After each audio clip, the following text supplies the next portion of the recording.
So it's 51 corn, 39 rye, 10 malted rye. So no malted barley in it, malted rye instead of malted barley. And the enzyme bouquet of malted rye is a little different than malted barley. It definitely produces some different flavors. It's a lot sweeter, especially on the front of the palate, than you would expect a 49% rye bourbon to be.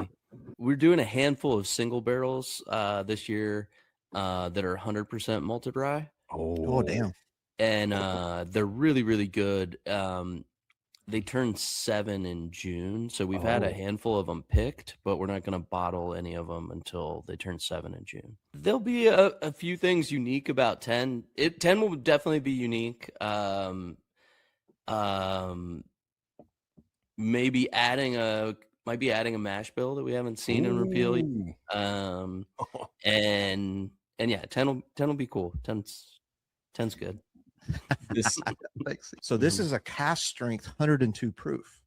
So I don't think a lot of people pick up on that like they don't, because as soon as they see that proof lower in today's world, they think, oh, well, they proofed it down. No, this is cask strength. Is there a 95.5 somewhere on the campus over the age of 25 years old?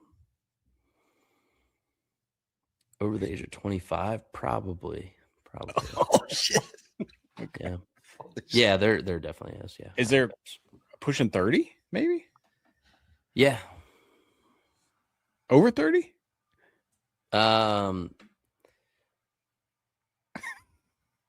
Probably. Okay. Yeah. But that's incredible, man. Very, very little. Yeah. In those barrels. I just want to say something real quick about this bottle before we talk about the bourbon too. Is that we don't know the bottle count or the cost yet, because I think, unless I'm mistaken, we're probably going to be the first ones that's going to have Southern Collective on shared pour. That's crazy. Fact is, we killed half a bottle of this at Southern Collective the other night, and like, it's that good. Can I just say, look, one last thing about Southern Collective, and I promise I'll spin the wheel after this. Nowhere else in the world would they give us two dumbasses complete access to everything they have. We don't. It's like just hanging out and doing life. And look, I have fun with you. I have fun with this channel. That's what it's about, and that's what it will always be about. I can promise y'all. We're never going to do ads. We're never going to be in it for the money.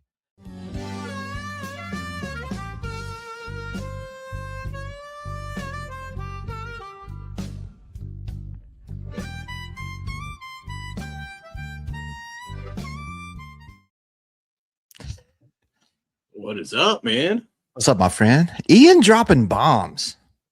Dude, I gotta tell you, this 36-year-old 95.5 that he sent me. You're all right. Just like, I wish, man. I think you have become a hard pressing journalist. I am. I'm a hard hitting journalist. That is why you come to Hack and Mac for Mac's hard hitting journalism. I do think there's more insider information dropped here that no one will ever see. I know, right? I know. We do get some pretty interesting clips from the guests. It's crazy. Know we get some interesting clips that no one sees, but that's great. I mean, we're so. Hey, what matters is this community. That's what matters. That is. Which the community. I tell you what, man. And speaking of community and friends. You and Tim and Ed and Harold and Kyle and everybody else that joined in on that live Friday night. I had a chance, we had 7-hour drive back. So had a chance to listen to the parts either I didn't see or I didn't remember. And it was like, you guys, I don't know that you need me anymore. I think this show could just be Mac and friends. Yeah, that's the plan. Was always the plan, because I can do this. I can click the things and get I know how to do the little what do you call it, the thumbnails. See, I've got it. I'm good, man. No, but that was awesome. If you guys haven't had a chance, it's still up on our live page. But yeah, Friday night stream, hanging out, and then Nancy jumping in for a couple of hours. It was so fun. We've become Nancy Central. Like, this is awesome. Thank you, Nancy. And I saw her jump in the chat earlier. I need to tell a quick story, and I'll lead into, we cannot wait to get Amanda Beckwith up here. I am so excited. I also listened to a few podcasts of hers that she has done on the way back. She's smart. She's intelligent. She's funny. She is extremely thoughtful. All the things we aren't. Yeah. So it's gonna be It's gonna be it's gonna great. be awesome to have her on this show. So Amanda Beckwith will be joining us in just a little bit. Lead blender, master of some director of she's got some cool titles over there at Virginia Distilling. And so we're going to get into that tonight. And it's going to be like a complete educational session for me for sure, because I know so little about them and also about single malt in general. And I got to tell a quick story, Mac, and then we'll check in with the chat. Is that Nancy reached out, and I saw that she's already in the chat, and she really wants the show tonight to be about Amanda. She wants a spotlight on Amanda, and so Yeah. I want everybody to know. She said she's going to sit in the background and just kind of watch this, but she is so proud, and so just in general, she has stated over and over again the talent level that Amanda has. And obviously she's been working with her for 11 years. And so I wouldn't have not known about Amanda without Nancy. But obviously Nancy, being who she is, the human being she is, she just wanted us to make sure we make tonight all about Amanda. So just want y'all to know in the chat and that if there's questions about Nancy, we're really going to try to focus on what Amanda's doing, because that's what Nancy wants. And I think that's a great direction for us to head tonight. But what do you think, Mac? Yeah, that's awesome. And it sounds like there's a lot of awesome things we can get into with Amanda. And it's so close to me. I've got to go down there sometime. I got to go down to Virginia. Yeah. I mean, maybe I don't know, I'm stacking up some visits, but it'd be fun for you and I to go do a tour there, shoot a little nerdy content video. Maybe. Well, but again, we have to make sure we don't offend Amanda too bad tonight. I know. That's the first thing. The first step is going to get past that. But yeah, let's check in with the chat. I mean, we got a lot of updates going on. Yeah. As you kind of get the chat pulled up tonight, guys, I'll throw the banner up of what the giveaway will be tonight. We have a bottle of the Virginia Distillery Cigar Blend, and we'll get deep into this with Amanda tonight. And this is the first ever, I think, American Single Malt Whiskey Cigar Blend. And so we had a donation from Brandon, who is a great follower of the channel. He donated a bottle. We're going to give away a bottle tonight. We're also I'm going to fresh crack it. Max already got into it a little bit, but Amanda's going to get into that with us. It's going to be super cool. And then also, guys, Emily, our friend from JT Mellick that does their barrel pick program, she came by the spillway table and she's like, Hack, they're not letting me pour in the parking lot. Would you just pour these from your table? And so they're just got a couple of pours out of them. So yes, they've been opened, but they were given to me as a gift. And I believe if that happens, I should give. So we're going to give both these bottles away tonight. I'll make sure to seal them up really tight with some wrap and all that, but they are open slightly. So I want you guys to know that, but I have both the 118 high proof and the JT Mellick small batch lower proof, which I think is 94 proof, 96 proof, somewhere there. So, nice. So if you haven't had these, they're fantastic. They've got thick caramel butterscotch, and you just don't know it's rice whiskey. So thank you to Emily from JT Mellick for giving these to me. I'm going to give them away to our folks tonight. So those are the giveaways tonight. Going to be fun. Let's check in, Mac. Let's check in. Tim first. Cheers, Tim. Man, Tim killed it. Tim was just like, I had no clue. He's just like a natural interviewer. You guys got to watch that Friday stream. Cheers. He really was. Dave. Cheers, Dave. It's the Tater himself, Dave. What's up, Wes? Cheers. Cheers, Randall. Wes. What's going Randall, on? the Express. What's up, Mike? What's up? There's Brandon B. Scott is Brandon, and he's the guy that donated. So you guys thank Brandon for donating the cigar blend tonight. Thank you, Brandon, so much. He's been a great supporter. He's also a local guy that'll be at my bottle share Friday night. So that's awesome. What's up, Brandon? Cheers. Welcome, Robert. Andy, what's going on? Dennis, hope you had a great weekend too. We got Brad in here. What's up, buddy? Brad Cook was with us at Spillway. We had an awesome time. Brad is a great dude to hang out with. I'll tell you that right now. Yeah, man. Foot Talk as well. I think here I saw Tim. Tim came by the table and had a pour or two at the table. Nerded out a little bit. He got to listen to me give a spiel. I gave a spiel about 200 times about who Jay West and the Reveries was. It was kind of cool.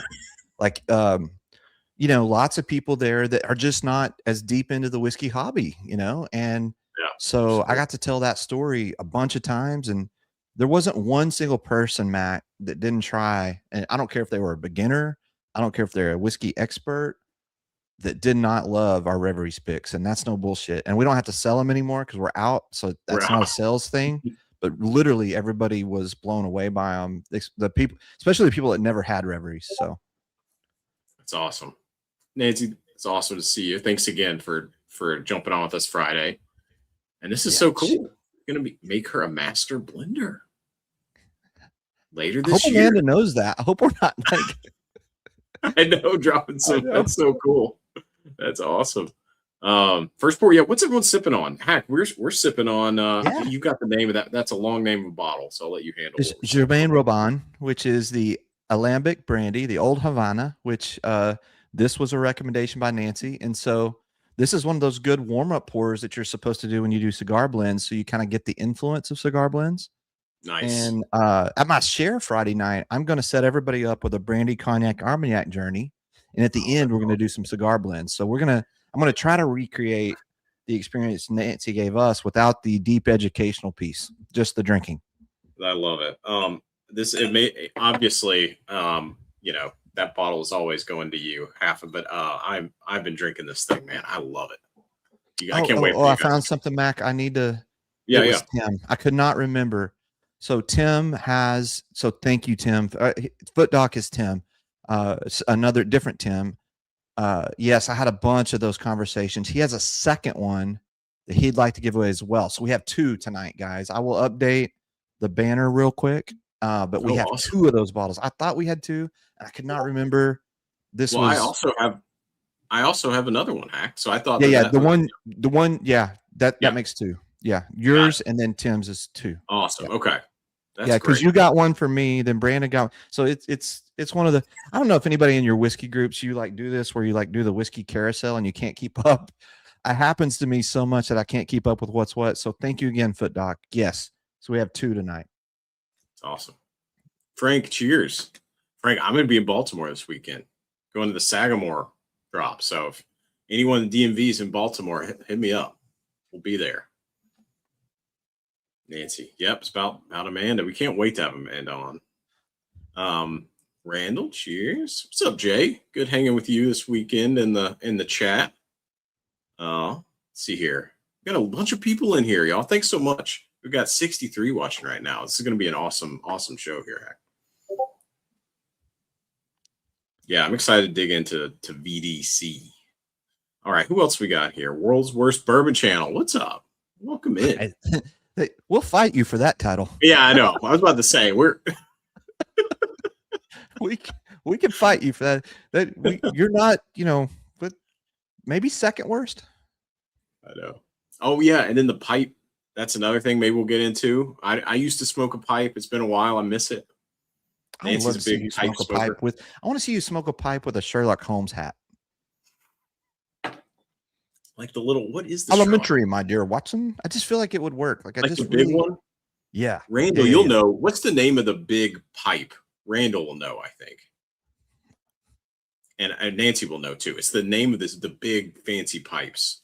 You definitely need a big fancy one. I can't see you with a non-fancy pipe. It just doesn't. It just, let me tell you what, back in college, I did not have anything fancy. So, what's up, John? Cheers. Welcome in here. Still rolling through here. I want to know what y'all are sipping on. I know we're still getting through here. What's up, Bradley? Good to see you here. Candace, I know Candace was down there with you this weekend. Oh, yes. Wish I could have been there. Candace brought me a special bottle. I'll show you guys a little later. Probably after the Amanda interview. We'll go through some of the Spillway Hall stuff that I got, and we'll show you what I landed from Spillway after the Amanda interview. It's kind of sore. Yeah, it did get chilly. I am rocking my Nebbiolo, but in Nintendo themed font. I hope everyone is enjoying that tonight. Yeah, so. I'm we're not a nerd channel at all. Yeah, that actually might be the most nerdy. This is my Nebbiolo Nintendo font shirt. If you have to explain it that much, it's nerdy. Yeah. I'm proud of it. All right, we'll keep scrolling through here. Make sure we get to the super chats Yeah, here. here I'll check in with the super chats real quick, and then we'll get rolling because I see someone backstage, and we do not want to Awesome. keep our lady in waiting. Bradley Booper with the $20. Thank you so much. Good luck on these. I think it's the first ever American Single Malt Cigar Blend. So we're giving away 2 of those. So if you want to get in the super chats tonight, every $5 entry, chance to win one of those, as well as the JT Melick that I was gifted at Spillway. So 4 bottles tonight. Going to be a good one. Going to be a good one. Dennis in for $5. Looking forward to the education by Amanda. So am I. I can't freaking wait, actually. Listen to 2 different podcasts of hers on the way down just to try to get more familiar a little bit. So I'm really excited. Bama says, heck yes, Melick. Yeah, a lot of JT Melick lovers out there. Frank Miller sipping on the port finish, Virginia. Nice. I've heard really good things about that one. Crab Coach, if I don't win some this time, I'm going to sing every time. Oh, Warren serenaded us at the parking lot bottle share with some beautiful. Warren has a voice. Does he? He really does. Yeah. I can see that. He's hiding some talent underneath that rough exterior. He kind of rough and tough exterior, but he's actually, I know. Yeah, he's got some singing talent. He really does. It was very entertaining to listen to Warren sing in the parking lot. I cannot repeat the song because it just was that special. But yeah. Okay, I'm sure it was. Well, Mac, are we all caught up in the chat, you think? I think so. I think, I did kind of, I'm sorry if I missed you guys. I scrolled through here a bit. Let me there's see. one more super Calabash. chat. Jeremy Dirks. Cheers. Thank you. I'm sorry, Mac. I didn't mean to click over you.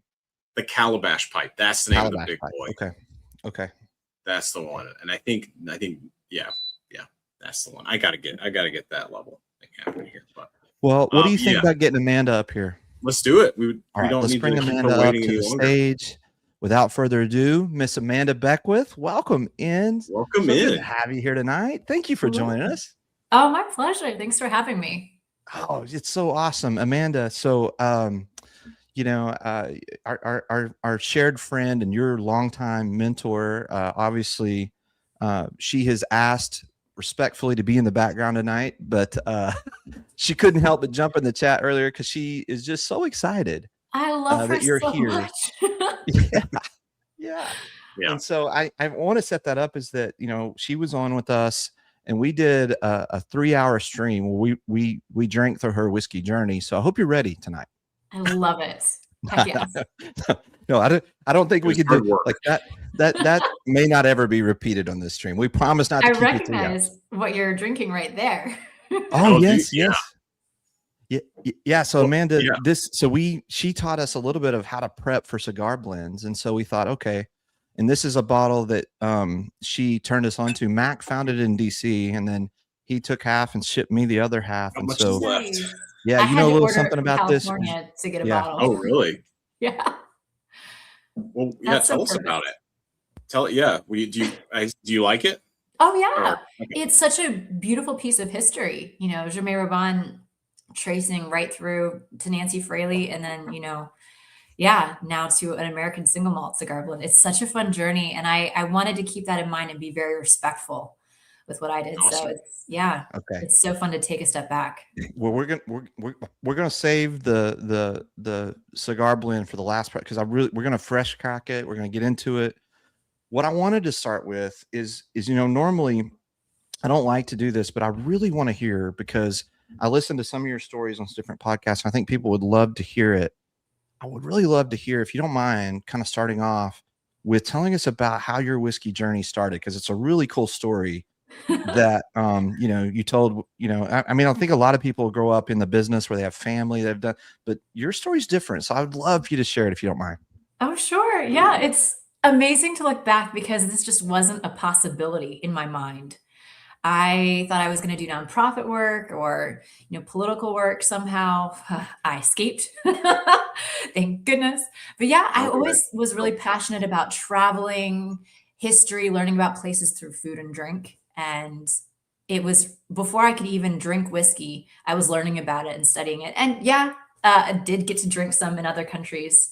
And single malts quickly grew to be my favorite whiskey style. I was just so enamored with the sense of place that it had. My brother Josh is a chef, and so developing flavor and having a palate was always something that we were working on honing, and pairing different meals with different beverages was just one of our favorite things to do. And so this kind of was a natural fit for me. I just didn't know it, that I've been building up a vocabulary and a library for years. And so I was really struggling with the idea of putting myself in a box for grad school. And I moved to Charlottesville, Virginia, was focused on getting my doctorate at UVA in English Lit, but it just did not feel right. I knew that the more I put myself in a box, the more I was cutting off things I was interested in. So I was kind of looking around, trying to regroup, and I heard about this distillery opening up in Livingston, Virginia, and I was intrigued. It was actually through a book club that had mentioned it, that this was going to be a cool place we could have a meeting. And I went to their website. I saw that they were going to make American Single Malt, and I just knew I had to be part of it. It wasn't even a second of doubt. I thought maybe I'll volunteer on the weekends. I don't know, but I sent them my resume with the cover letter, and within 2 weeks I was meeting with the owners. So it was incredible. And I think if I remember right, the story a little bit is you started more on the touring side, like because you had some tourism experience. And I think so talk a little bit about, I mean, look, you just wanted in any way you could get in, right? True. I mean, you were just like, hey, I want in the whiskey business. If I got to tour people around, that's what I'm going to do. They hired me to build a tour and tasting program. When I was an undergrad, I was living out a middle school dream of working at an aquarium. So I worked at the Virginia Aquarium and I loved it. And that tourism experience paid off because it was exactly what they were looking for. So my first couple weeks on site, I was overseeing the install of fire extinguishers, and I was building up just the idea of what a tour program would look like. So while I was picking out railings and light fixtures, I was also planning trips and learning as much as I could myself. So I went to Kentucky first and got a little bit of hands-on experience, and was also paying attention to the guest experience side of things. So yeah. It was the spring and summer of 2015, building everything up, getting ready to launch. And that was so much fun. Marlene Steiner was our brand director, and she just really let me thrive with just educating myself. And we had these 3 mentors who came over from Scotland and really guided the process. One of them was Harry Coburn, the engineer at Bowmore from the 60s and 70s to the 80s into the early 90s. He was eventually their manager. And he oversaw the buildup of the distillery, and he still would come and visit for years. And now he's just my grandpa from afar. He's 90 this year, but so much generosity and encouragement. And so when we turned on our stills, I was there 6 a.m. in the morning. I was filling some of the first barrels because I wanted to, and they let me. And they would text me and say, something cool is happening. Do you want to come see it? So I got to see firsthand how we pitched the wort and all of this. So it was an incredible education. And eventually I did start going to Scotland and studying there on my own, and did the Wine and Spirits Education Trust. But so absolutely it goes to Nancy Fraley next and how I became a blender. Because that was not my first start at all. That's awesome. So I think you said that 2015, Virginia Distilling started with their own distillate. But I think you've talked about this before. Is it before that? Talk about what was going on. Like how were you guys getting whiskey out to the public before that? Yes, we brought over a whiskey distilled and aged in Scotland, and we would move it into finishing casks in Virginia. So the idea was talk about single malt, talk about barley, have that product. So we didn't want to confuse things with other things. We were like, let's talk single malt from the get-go. And so there was a lot of education and explanation about that. But it was a really fun tack to take. And so the first whiskeys I started working on, I think somebody had mentioned a port cask finish. That was the very first one that we rolled out as Virginia Highland Malt at the time. The Scots did not like us using the word Highland, even though we're by Highland County. So we changed that, and that does not exist anymore. It's VDC port cask finish.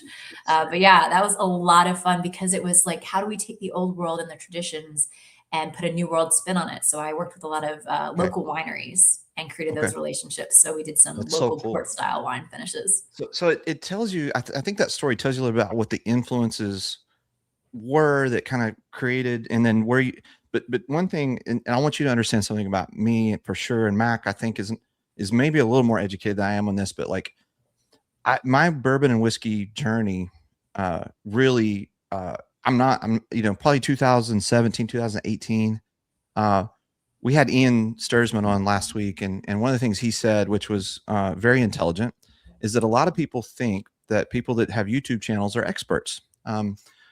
No one has ever thought that about us. No. So just, so one of the things that I wanted to ask you, and this is probably so rudimentary, and I apologize, but this is where I want to start, because I think there might be some people that are in the channel. There's definitely, we have some people that are way more intelligent on what this is than I am, but I think there's maybe some people like me that are bourbon lovers and haven't yet made the switch over and experienced it. So when you talk about American single malt, break it down like I'm in 5th grade. I love this. Why is it American? Why is it single? Why is it malt? I mean, and I would just, if you could start at the simplest level for me, that would mean a lot, because that's kind of what I need. Yeah, and you're not alone. So whiskey is this massive umbrella, and it's just a distilled spirit made from grain. Underneath that, you have your bourbon, and you have your rye, and you have single malt. Now, interestingly, there's so many other styles, American corn whiskey, whatever. But when people hear single malt, they often go to the segment of Scottish single malt. Right. And so it's really interesting to see how many people assume not only is it coming from Scotland if it's a single malt, it also has to be peated. So it's really fun to be able to dial it down. And so an American single malt, which is the newest category of American whiskey, which is very exciting. So whiskey history just made in January 2025. It was finally ratified. So see, that's why I didn't know about it. Exactly. There's a lot of cool history behind why it took so long, but Virginia Distilling Company was one of the founding members of a whiskey commission for American single malt. We were kind of lobbying to say we need to protect whiskey fans who, when they reach for a bottle that says American single malt, know what it is they're getting exactly. And so finally now, if you buy an American single malt, it's only 1 grain in the mash bill: malts, barley. So simple. Okay. Part of the reason it took so long for single malt to become a thing is barley is tricky to grow. It's expensive to grow. Corn and rye are a lot easier and a lot cheaper. So it took time. It took the beer guys coming along and helping to really get us where we needed to be. So single, though, does not refer to a single grain. It's a single location. Yes. Okay. So single malts, single distillery, 100% barley. Now, there are sub-qualifications that fall under it that also apply to many other American whiskeys, like bourbon and rye, distilled to an alcohol strength no greater than 160 proof, bottled no less than 80 proof, aged in oak vessels no greater than 700 liters. But the two things to really remember are American, so it has to be distilled, mashed, distilled, and matured in the United States. And the distillation has to be at a single distillery. Interestingly, the mashing does not need to take place at that same distillery, and that's because of the breweries. A lot of times there were partnerships between breweries and distilleries. So the mash might happen at the brewery and then be transferred over to the distillery for the distillation. That makes it. So one of the things I saw on your website is you have something called American Single Malt Academy. Yes. And because I am a visual learner, oh, look there. I pulled up your Academy notes. And so even after studying this, I said, I still want Amanda to explain it to me, because it would probably work a lot better. But do you want to talk just a little bit about, like, what is this Academy? Like, what is the qualification to get in? And like, what, do you take dumb Texans? Oh, heck yes. But I don't think you're dumb. So this was a real dream come true for me. It's a free online course. You take it. It takes you just like maybe 40 minutes. It's a series of videos with quizzes at the end, very easy quizzes. But you get a little overview of not only American single malt, but I touch on the fact that single malts can be made in any country. So yes, there are single malts in Scotland, but not all Scotch is single malts. Most of the single malts are really beautiful, gorgeous, standalone, but a lot of them are distilled to go into blends. So when you think of Scotch whiskey, you probably are first up thinking of blended Scotch, like Johnny Walker, Dewar's, Famous Grouse. And they're blended because they contain whiskeys from multiple distilleries, sometimes 30 or 40 into one bottle. And those are often grain whiskeys made in column stills, along with at least one single malt from a classic pot still situation. So that last piece you said is a lot of those blended scotches that you said 40 different distilleries can come easily. And the blending is because blend in that situation, a blended whiskey is multiple locations, whereas single is one location. Okay. So yeah, I cover that in the American Single Malt Academy. I go into different styles within the United States. So I give some shout outs to Texas Single Malt. I talk about the Pacific Northwest. It's a nice overview. I'm dreaming of a day where I get to do a level 2 and get really geeky and do interviews with different single malt distilleries. Oh yeah, shout out to Westward.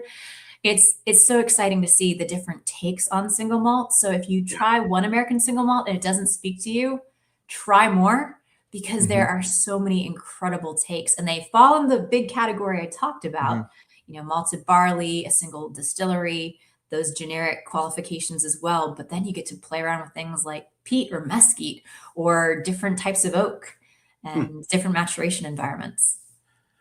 Mac had a question when it came to this, right, Mac? When we were talking earlier about this transition, right? Like. Oh yeah. So I think, I've had. I'm trying to think around here, and I'm in DC, so I'm close. I have to come down and visit. Yes, please. I can't believe I'm there. But so Old Line. I love Old Line up here. Yeah. I've had. I think Cedar Ridge is another American Single Malt. And let's see, Westward I've had too. But I think like one of the things as like a big bourbon, I'm that typical bourbon bro, like high proof bourbon guy, where when I first started getting into American Single Malt, it was almost shocking of like, what is this? But the more I've tried, you're right, they have different characteristics from Distillery. But the thing I've sort of noticed, and I look forward to, I don't know, Hack, when we're going to start cracking the Virginia soon, but it's like, I get a light sort of floral note, or then some sort of like pastry, almost like a pastry thing too, that goes in different ways. And I don't know, does that sound like a normal part, like a normal note for American Single Malt? Ooh, that's such a good question. Yeah. So there's two big things that you can focus on that would play with the levers of flavor. And the first one I'll talk about, because we've already gone with it's locked in barley, so that's not something we can play with. The first one is the yeast. So Virginia Distilling Company happens to use 2 different yeast strains, and one is specifically selected for the esters that it creates during our minimum 72-hour ferment.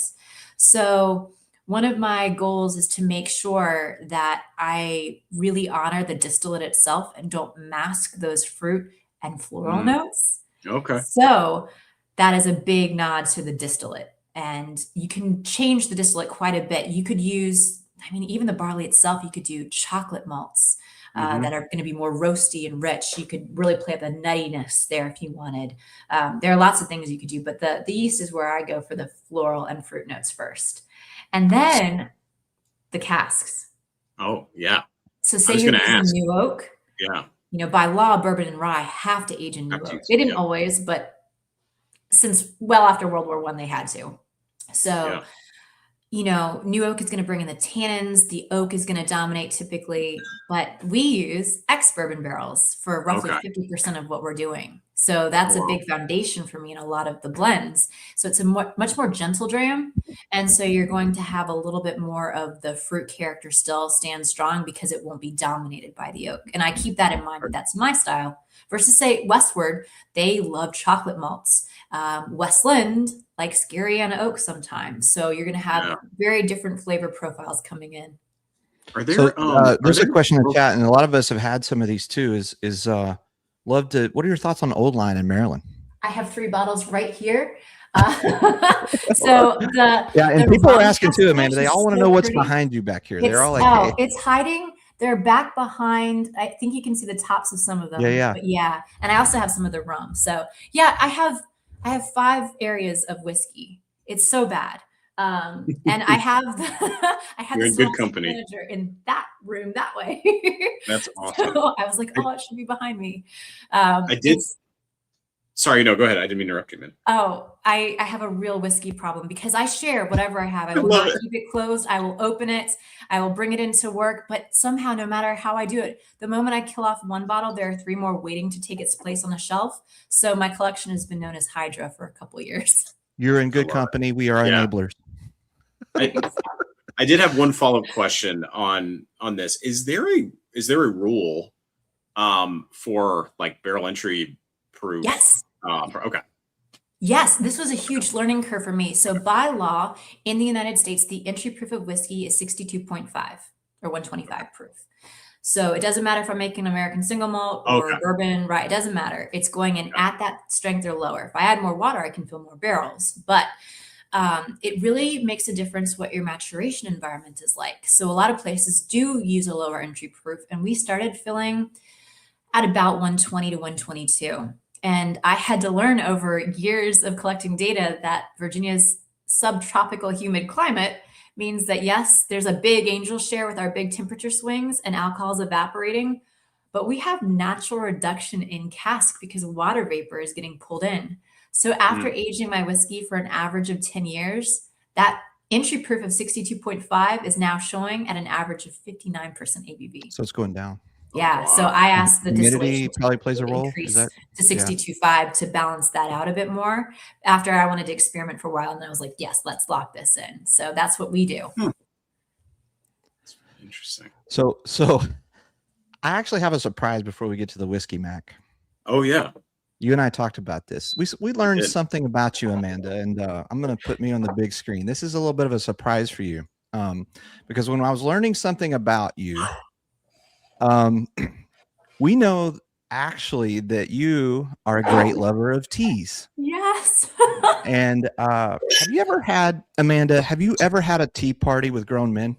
This makes me so happy. And you know what? Gone through child time. I need to go get my set instead of this mug. If you want to get your set, we'll give you do it. time, but we don't want to like push you. But so Mac, I want you to tell the story a little bit about how this came to be. And I'm gonna grab my hot water. Well, it's right here. This is a dream Okay. come true for me. Well, I love it. I'm a big tea fan. My tea fandom has really increased since I've gotten into this gong fu tea. Yes. Chinese. Are you familiar with that style? Oh, I do gong fu cha. Okay. I will send you pictures afterwards of my. Oh my gosh. Okay. Well, We're bonding right now, Amanda. We're bonding. Yes. So when Hack and his wife came over, myself and my girlfriend, we did a tea sort of I would say a party. It was a party. It was definitely a It party. was a training. Normalized tea parties with your bros. Yes. And then I did a specific tea before we went to a hazmat rye, and it was a pu'er tea, which is like a darker pu'er. tea for those who that. And it anyway. And Hack, you were impressed, right? Hack, you were even into it. Here's the thing, Amanda. After I stopped calling these Pokemons, I started to take it serious. You have a tea pet? Yes, we have tea pets. You guys are my favorites. Oh my gosh. I love your tea pet. I've never seen your tea pet, Hack. Yes, I have a tea pet. Yes, I think it's a snail. Awesome. I think it's a mine's snail. an axolotl. I You think it's a have snail apple- because I move really slow. It probably makes sense. So, I have No, a frog so- on a melon that Do you? squeeze water. oh, you do have a Oh, frog, I yeah. want that one. That's incredible. So no, Amanda, like we like to have fun on this channel. Like we don't take anything too seriously, obviously, because we can't, because we're not great at this, but so I listened to this podcast and you were talking about how many teas you had. And I said, Mac, we have to surprise her with our tea sets. But quite honestly with you, I've only had one training on the tea. So Mac is going to have to teach me All right. again on how to do this, because I will try here. This is putting me on the spot, and I'm definitely not the expert here. So it sounds like maybe Amanda you are is. Amanda. Amanda, you But- said you have like 600 or 700 teas or something crazy like that. Not quite that many, but it is in the hundreds. Okay. So I'm going to attempt to do this really quick because we got to get to the whiskey. But one of the Yeah. things that Gong Fu tea is known for is short, quick, repeated steeps. So Wait, this do is I put white this tea. over? Oh, Where do I sorry. put this? What do you have here? I have this. Oh, there you go. I Where love I it. put Coins. Yeah. So put it Shall I in the leave little. this bowl? Yeah, leave it in there. Yeah. Okay. Oh my god. I'm gonna have to pour this because my steep's almost done. Now you have the hot water. Yes. Take the thing off. You got to take the. Why did you cover the tea? Oh, tea. take this off. Okay. All right. Yeah. Your So guy pour that one. in there. Now, Okay. yeah, pour that in there. You're going to want to do a quick, Steve, which Okay. by the way, this is called the I will put wash. it down because it might burn your hands if you hold it for too long. Yeah. Okay. Yeah. Okay. So wait, did you pour the water in yet? Yes. Okay. Yeah. So this first tea, what you're supposed to do is pour that out because that's called the wash. So Okay, the pour this first out. thing you do, so just pour it, and you pour it on your tray and on your teapot. Hold the lid with the Yeah. Oh, your- yeah. God. Okay. Take the lid off. Yeah, you got to make it kind of. This is gonna be. And you're supposed to do it like one. You know what? You're doing well. Get it? That is You're gonna do cute. That is cute. How bad am I screwing this up? Are we? We're losing viewers, bro. I bet. You know what? All right. Actually, we've gained 10 viewers. We since gained started. viewers. We've got a new tea. Okay. Well, that's great. Is this Okay. all? Okay. Okay. And then, All right. now you need to re-steep it. Okay. But So you smell need it first. Open it up. Oh, yes, You that's- just sorry. Look up the tea. So this I'm is gonna the part I want Amanda to talk. So Amanda, Yeah. talk. Oh, shut up. While I'm completely screwing this up. You're good. Talk about how tea helps someone train their palate in their tasting.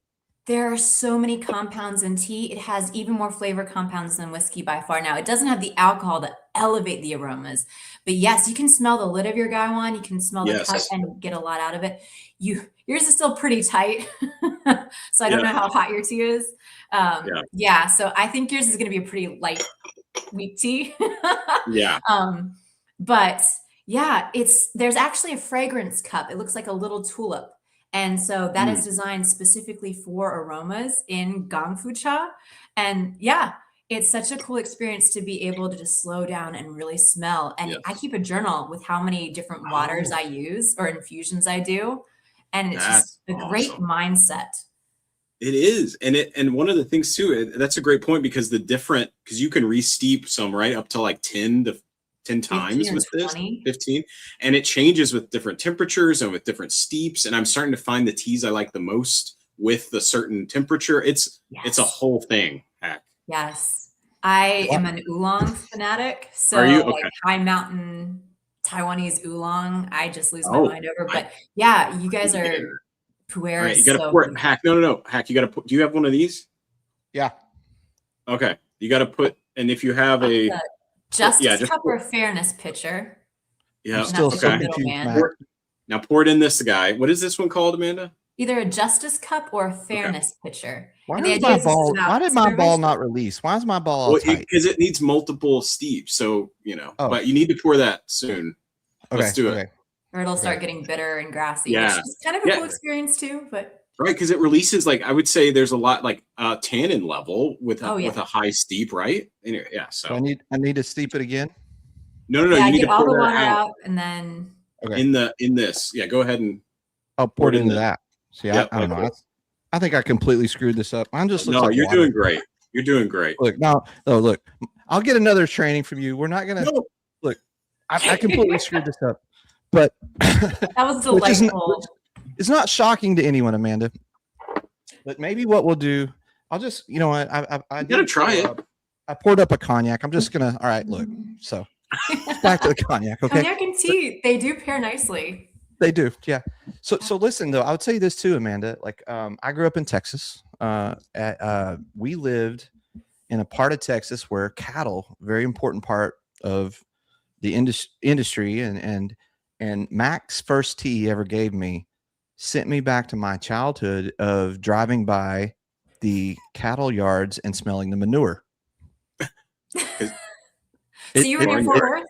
Super earthy, like super earthy Yeah. to the point that I was like, yeah, that kind of smells like cow shit. But Amanda, here's the thing: it did not taste like cow shit. It actually tasted pretty good. Hey. There you go. So that was my first tea experience, and then I actually did come back and try more tea after that. But obviously, I need more training on how to do this. But I will continue to work on this. Mac is the expert. My man is layered over here. But we wanted to do tea with you because I knew you're such a tea fan. But also, like, legitimately, tea really does help whiskey drinkers train their palate. Yes. Yes. Have you visited, I don't know how close you are to Austin, Sohan at West China Tea? No, have not. But Check him out. He does education. my wife is classes. watching in the other room in there, so she's taking notes right now because she loves tea. So this is Oh, yay.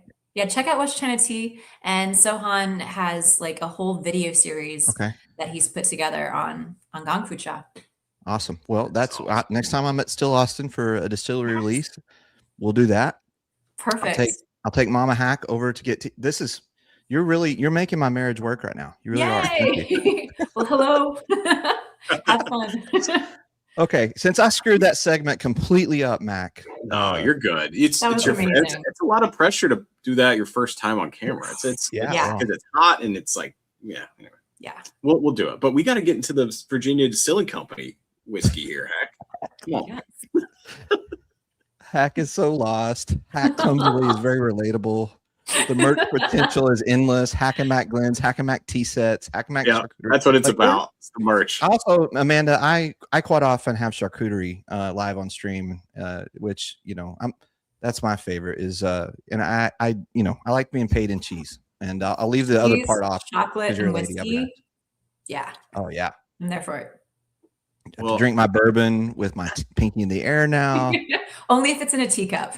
The frustration is palpable. I didn't know you guys were into tea. I'll send some Lipton with the next sample box. There's some better teas out there, Matt. But I've never loved Hack more than right now. Perfect. Hack is drinking hot water at this point. Yeah, this was a gold. This was gold.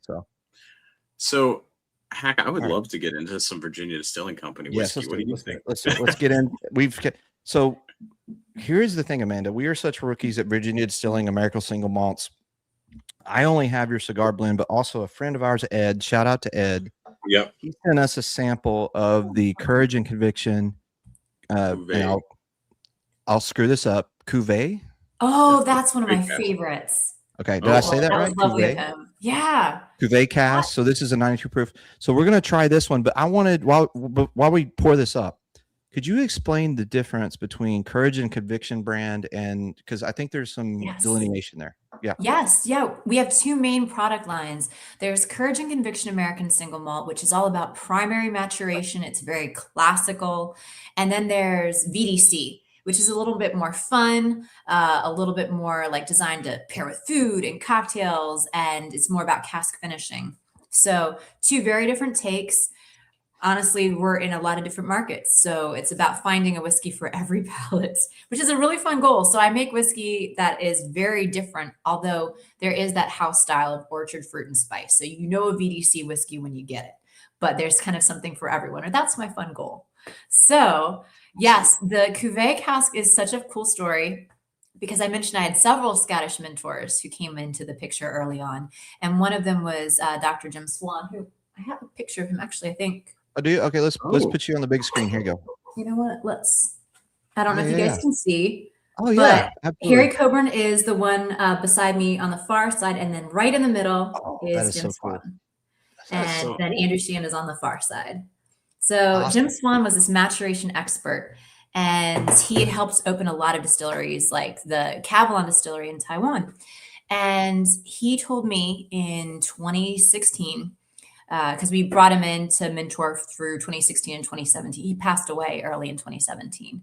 But he said that Virginia's climate is very similar to Taiwan's and that we should play with some different cask types and really get experimental. So thankfully we listened, and the Cuvée casks are actually an homage to him, and it's something he created.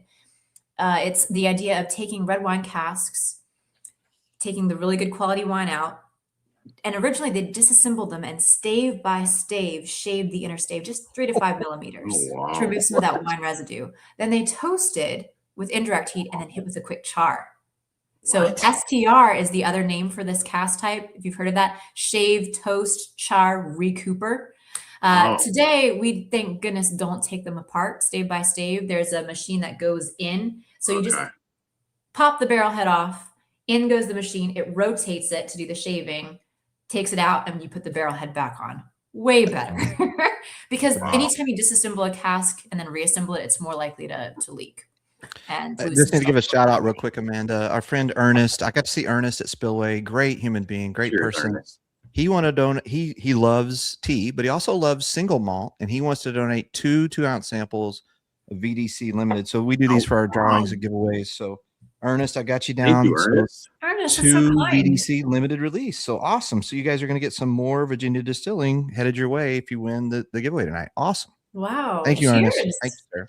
Yeah, we got a great whiskey community of people that, We do. and this is what's really cool, Amanda, is that, like I really am a rookie, as you can tell, not only on tea, but also when it comes to the single malts. And you doing this with us, I'll have an opportunity to, because one thing that's tough about doing live streams is I don't pick, but I will. We've been turning a lot of these interviews into Spotify audios. Oh, nice. And then I listen to them in the car working out or whatever. And it really helps me learn. So thank you. The knowledge you're dropping is not lost, I promise. So. Oh, heck yeah. Well, and whiskey is just about being on a journey and connecting the dots. I mean, we're all on this road together. So it's very cool of you to do this for us. Thank you. oh, my pleasure. I love talking about whiskey. And yeah, your tea moment, like you don't know the joy that brought me, because that's like my meditation right there. That is how I get in the zone and focus if I'm having a difficult day or need to process something. Wow. But then also I brought gong fu cha into work and had the guys, the distillery crew, like come up to the whiskey war room and do gong fu cha with me, and they love it. So I bet they did better than me. I have a set at my office too, which has been an interesting thing from a lot of people who come by. That's awesome. I love it. All right, so should we get into this one, Max? Let's get into this. I'm loving it. We're gonna nose this, Amanda, and hey, you not have to, but you're more than welcome. Sip along with us, whatever, if you want. But we're gonna get into this. This is like very honey and like peach on the nose. Peach. I was gonna say honeysuckle, like definitely. Oh yeah. Very floral. The floral thing. Yeah, the floral thing's there for sure. That's a great nose. It's light, very light earthiness, but not a lot. Yeah. All right, here we go. It's very viscous too for the proof. Like, is this 92? Oh yeah, it's coating the glass. That's, credit Nancy Fraley and our time studying together. Slow water reduction helps preserve that mouthfeel. Oh, you're using slow water reduction here? Oh yeah. Yep. Okay. Yeah, look at the legs on that. My goodness. Yeah. And it's I mean, I thought honestly when I first poured it, I thought it would be thin just from the color, but it's not. It's not at all. It's rich too. It's got a richness. Yeah. Okay. If all single malts are like this, I don't hate them. Yeah, and it's primary maturation. So the new make distillate went in. We're aging 6 to 10 years now. So it's that striking the balance and making sure that the oak doesn't dominate. So you're getting the fruit character, but also the baking spice notes. Like I get ginger on the finish of this one. And I think that that's just such a fun balancing act. Little cocoa.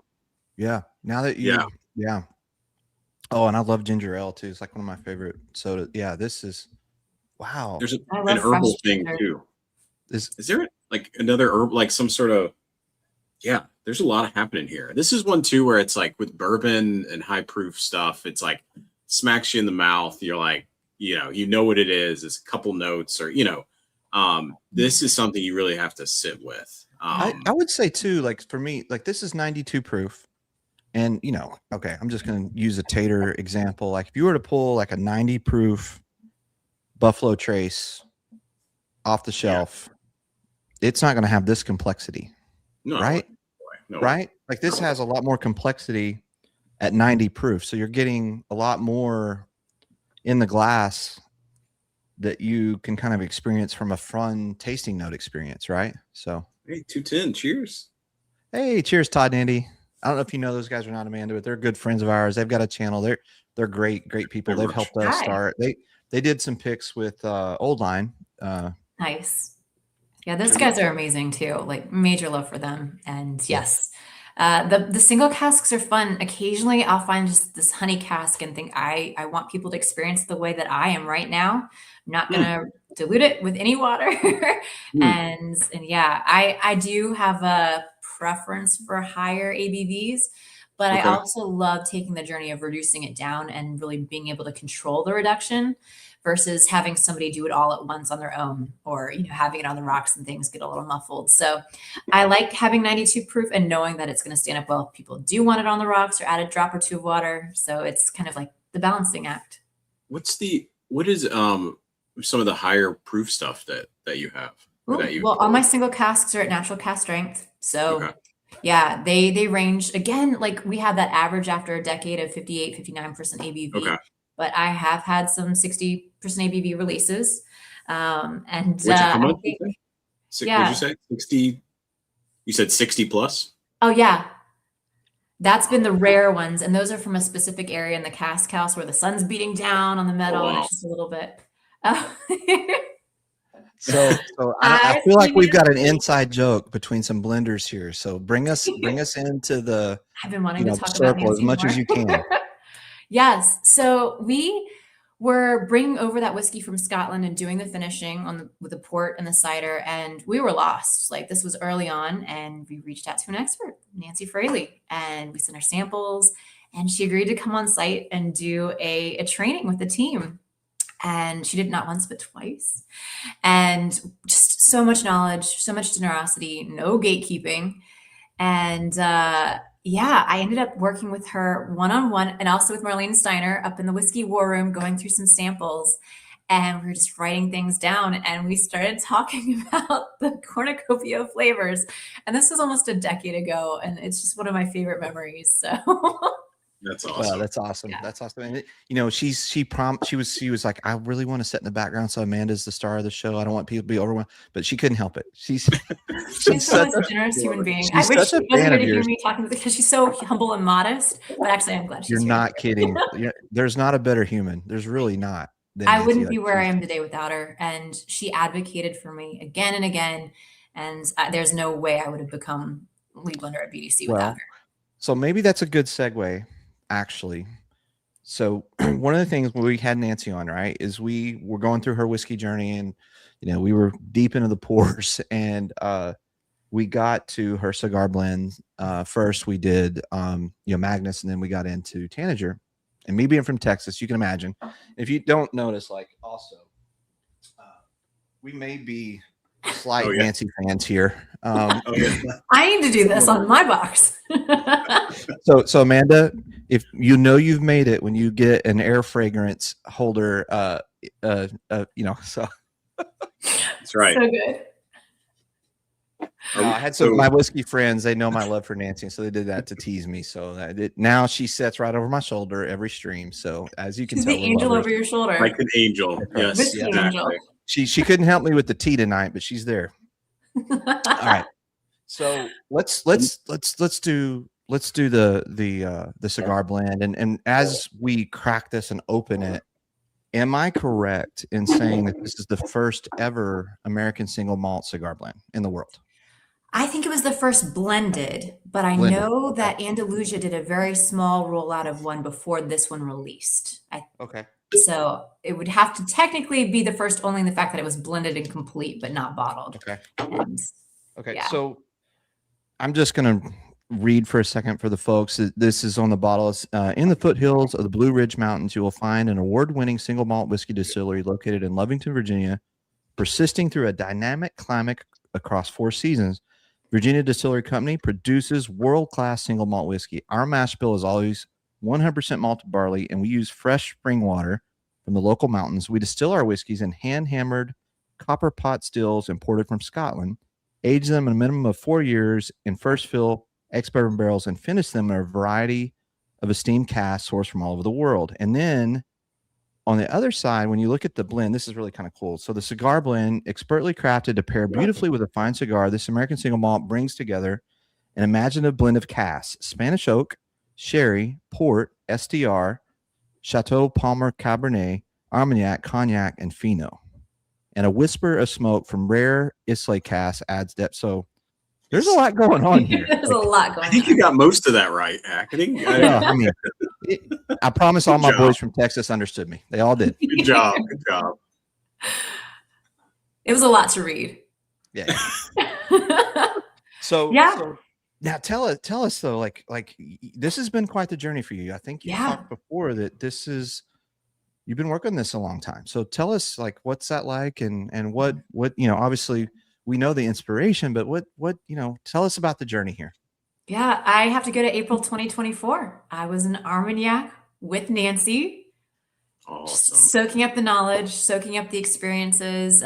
We went to Cognac first, And I was like journaling and taking notes. And that's when it got in my head that I wanted to do this. But I didn't say anything because I just felt like that's really like, I don't know. I don't know if I'm there. I just don't think I have what it takes. But I just kept thinking about what I would do and what I would start with.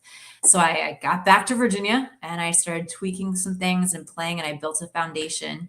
And yeah, it was just the moment I started, I kind of knew where I wanted to go. So I built this foundation. I started with the Spanish oak sherry and the ports.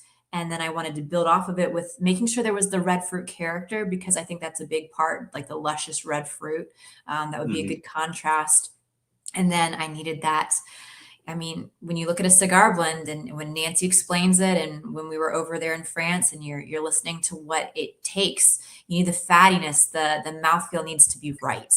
And it took me to Armagnac and Cognac casks that I'd been saving, and it was so perfect. I did rely on some Fino as well to kind of hit some of that character that I needed.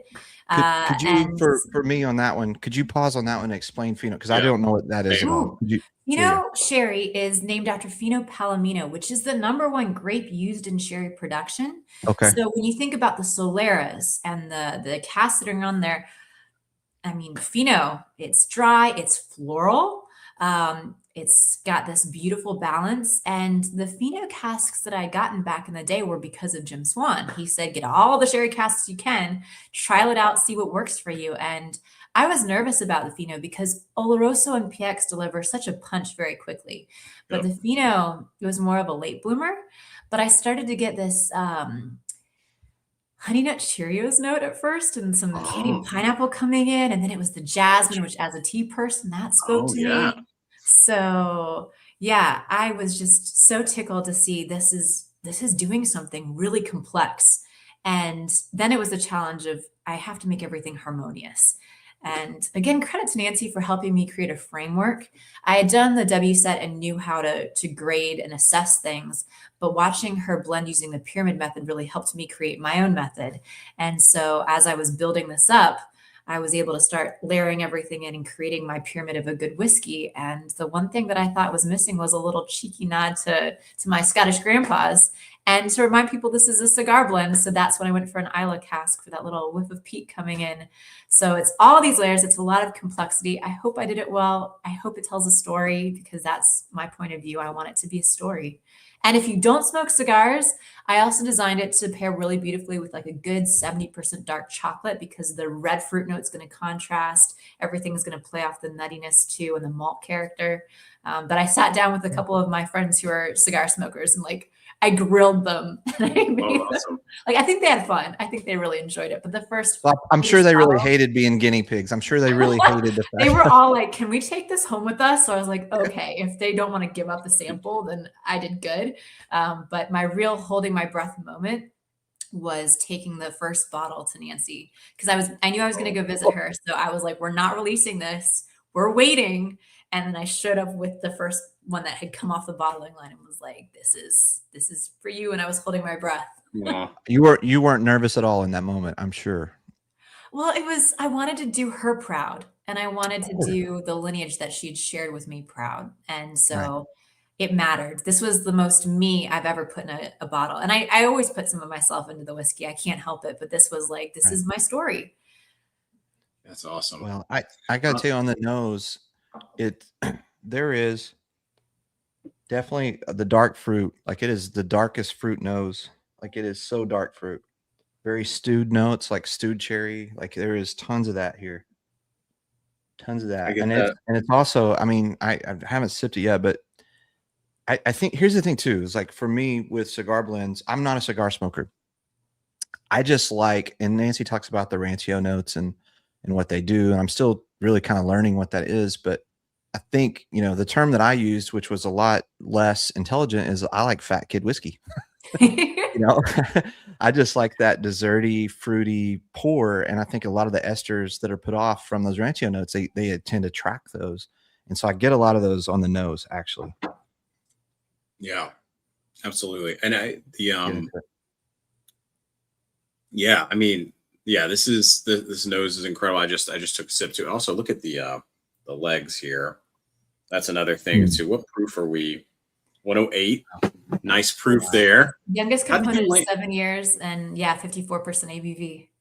How did you land on this proof?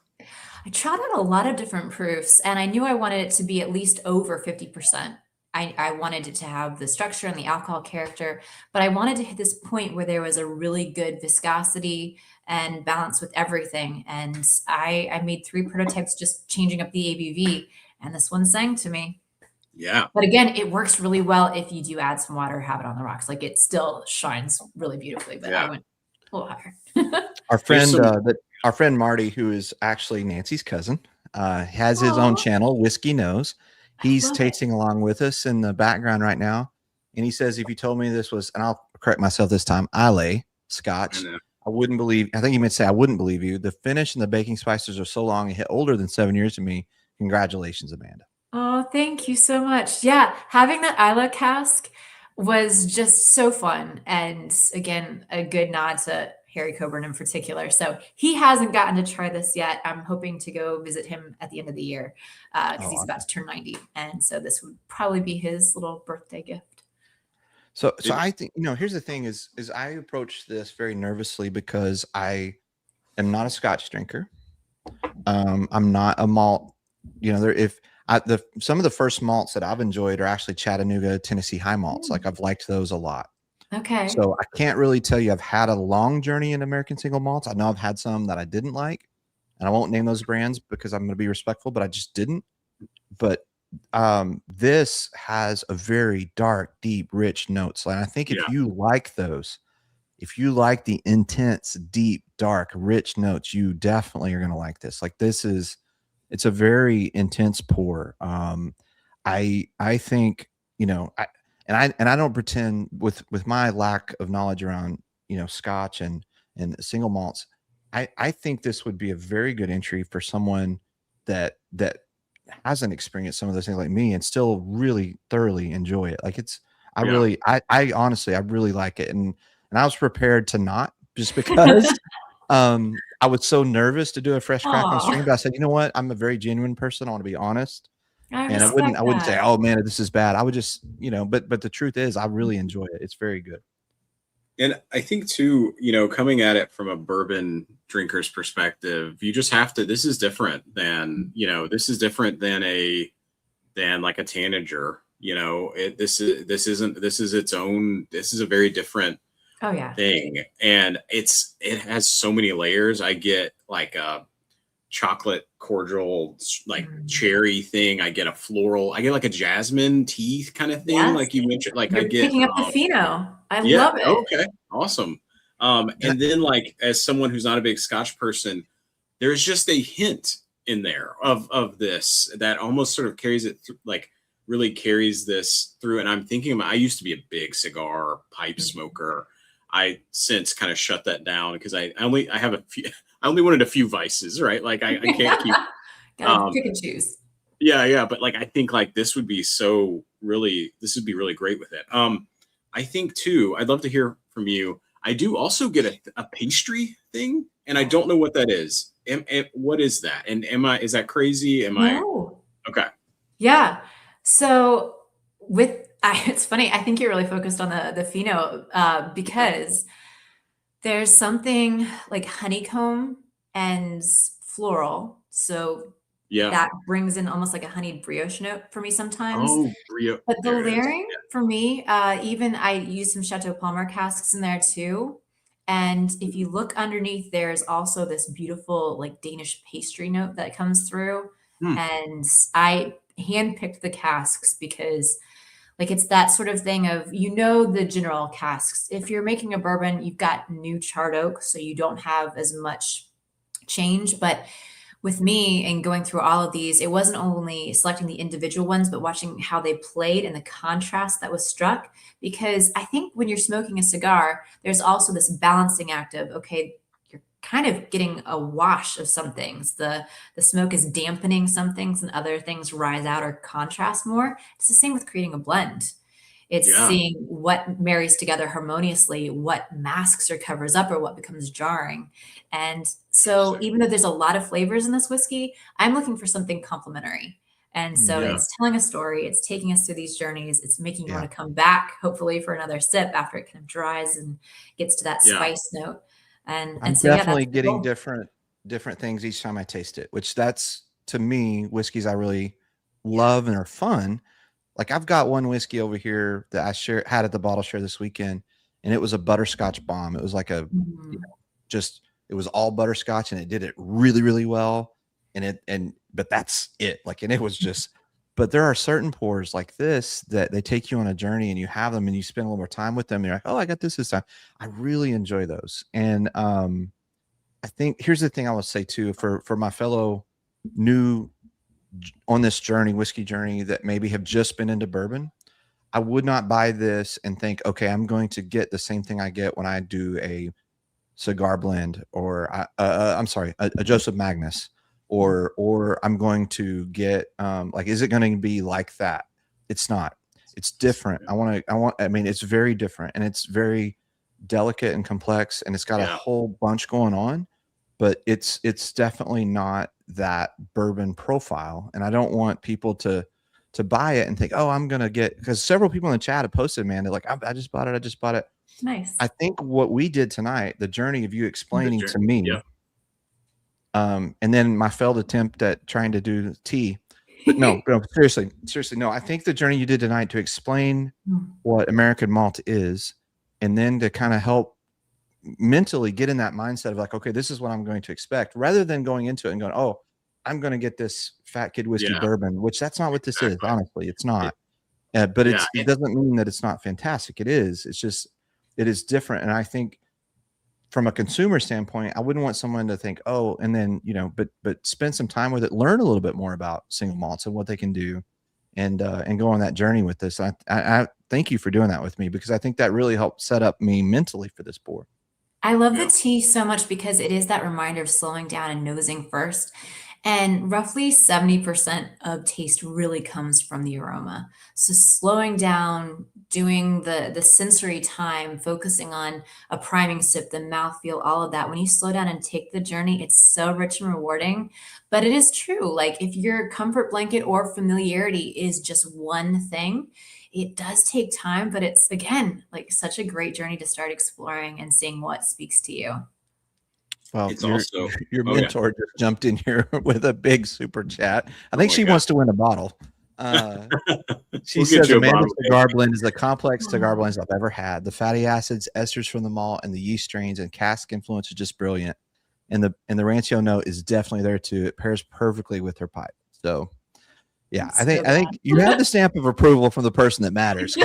Right? That's what I was just holding my breath for. And like, I knew she would be kind no matter what, but she also, like, she's a genuine person. And it's just really helpful to feel like, okay, I had the notes. I knew what, would be the proper way to do this, but can I pull it off? So right. That's awesome. Nancy. That's awesome. I do think too, where it's like I've got a bunch of, like, I've got a short barrel cigar blend, I've got Crittenden cigar blend, I've got the Penelope, there's so many things, and this is its own thing. It reminds me, it's like a very spring thing.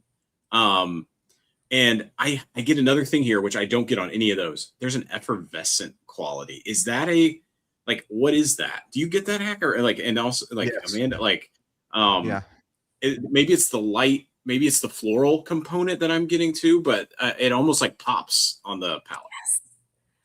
I love the florality and fruit bright notes. And I do look for those casks that have almost that effervescence. And it's funny that you bring that word up because I've used it before.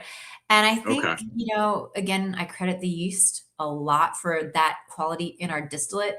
It can be completely dampened and taken away depending on how much time it is in oak. So that's a challenge for a 7-year minimum whiskey. There's, I've got some 10-year rolling in there. So it's a challenge to make sure that there's still that brightness.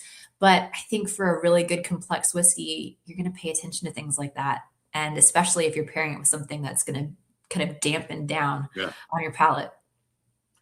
What's the remind me the price on this one again? Is I remember being $70 or something. Yeah. Which is like very affordable. Our margin is really small. which like I do think if this is different. It's something, if you're a bourbon drinker, it's going to be a unique. It's going to be a new experience.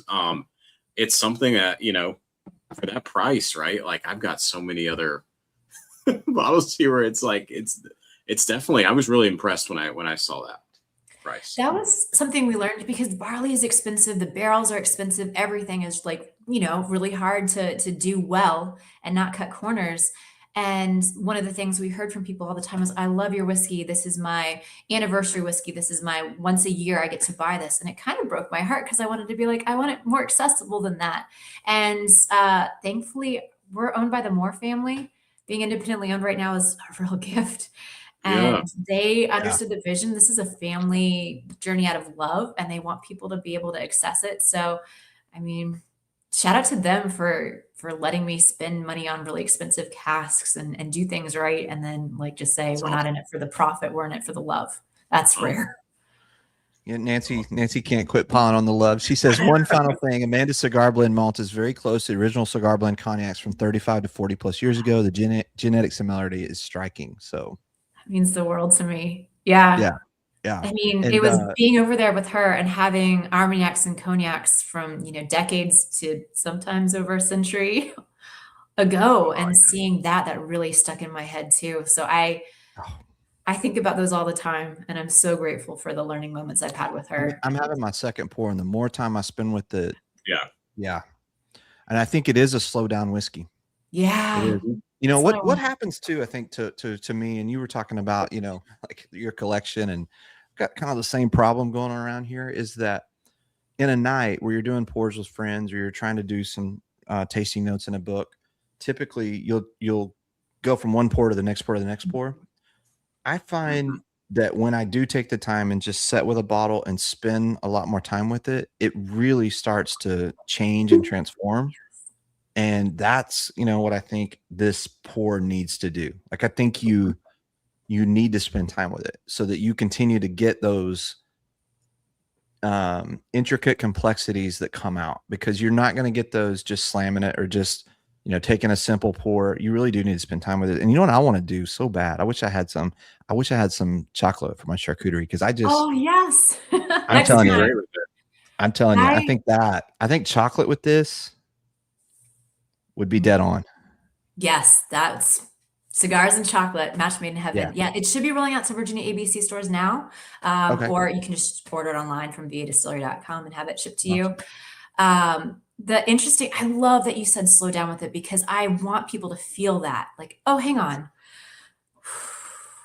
And it's just so important to me to take that deep breath. It is too. Like, we live in this world where everything is rushed, and everything is like, like even how we intake media now, like everything is on shorts. And if you don't do, this is a good example, right? Like, I can do a short holding up some fancy bottle and it'll get thousands of views, or I can have like really intelligent whiskey people on and they'll talk for 2 minutes about something that's amazing and it'll get a few hundred views, because it's just, and I think that the beautiful thing about Mac and I, Amanda, is that we have zero aspiration to ever make money from this. This is not what we do. Like, we literally do this because we really love the hobby and we like to have fun.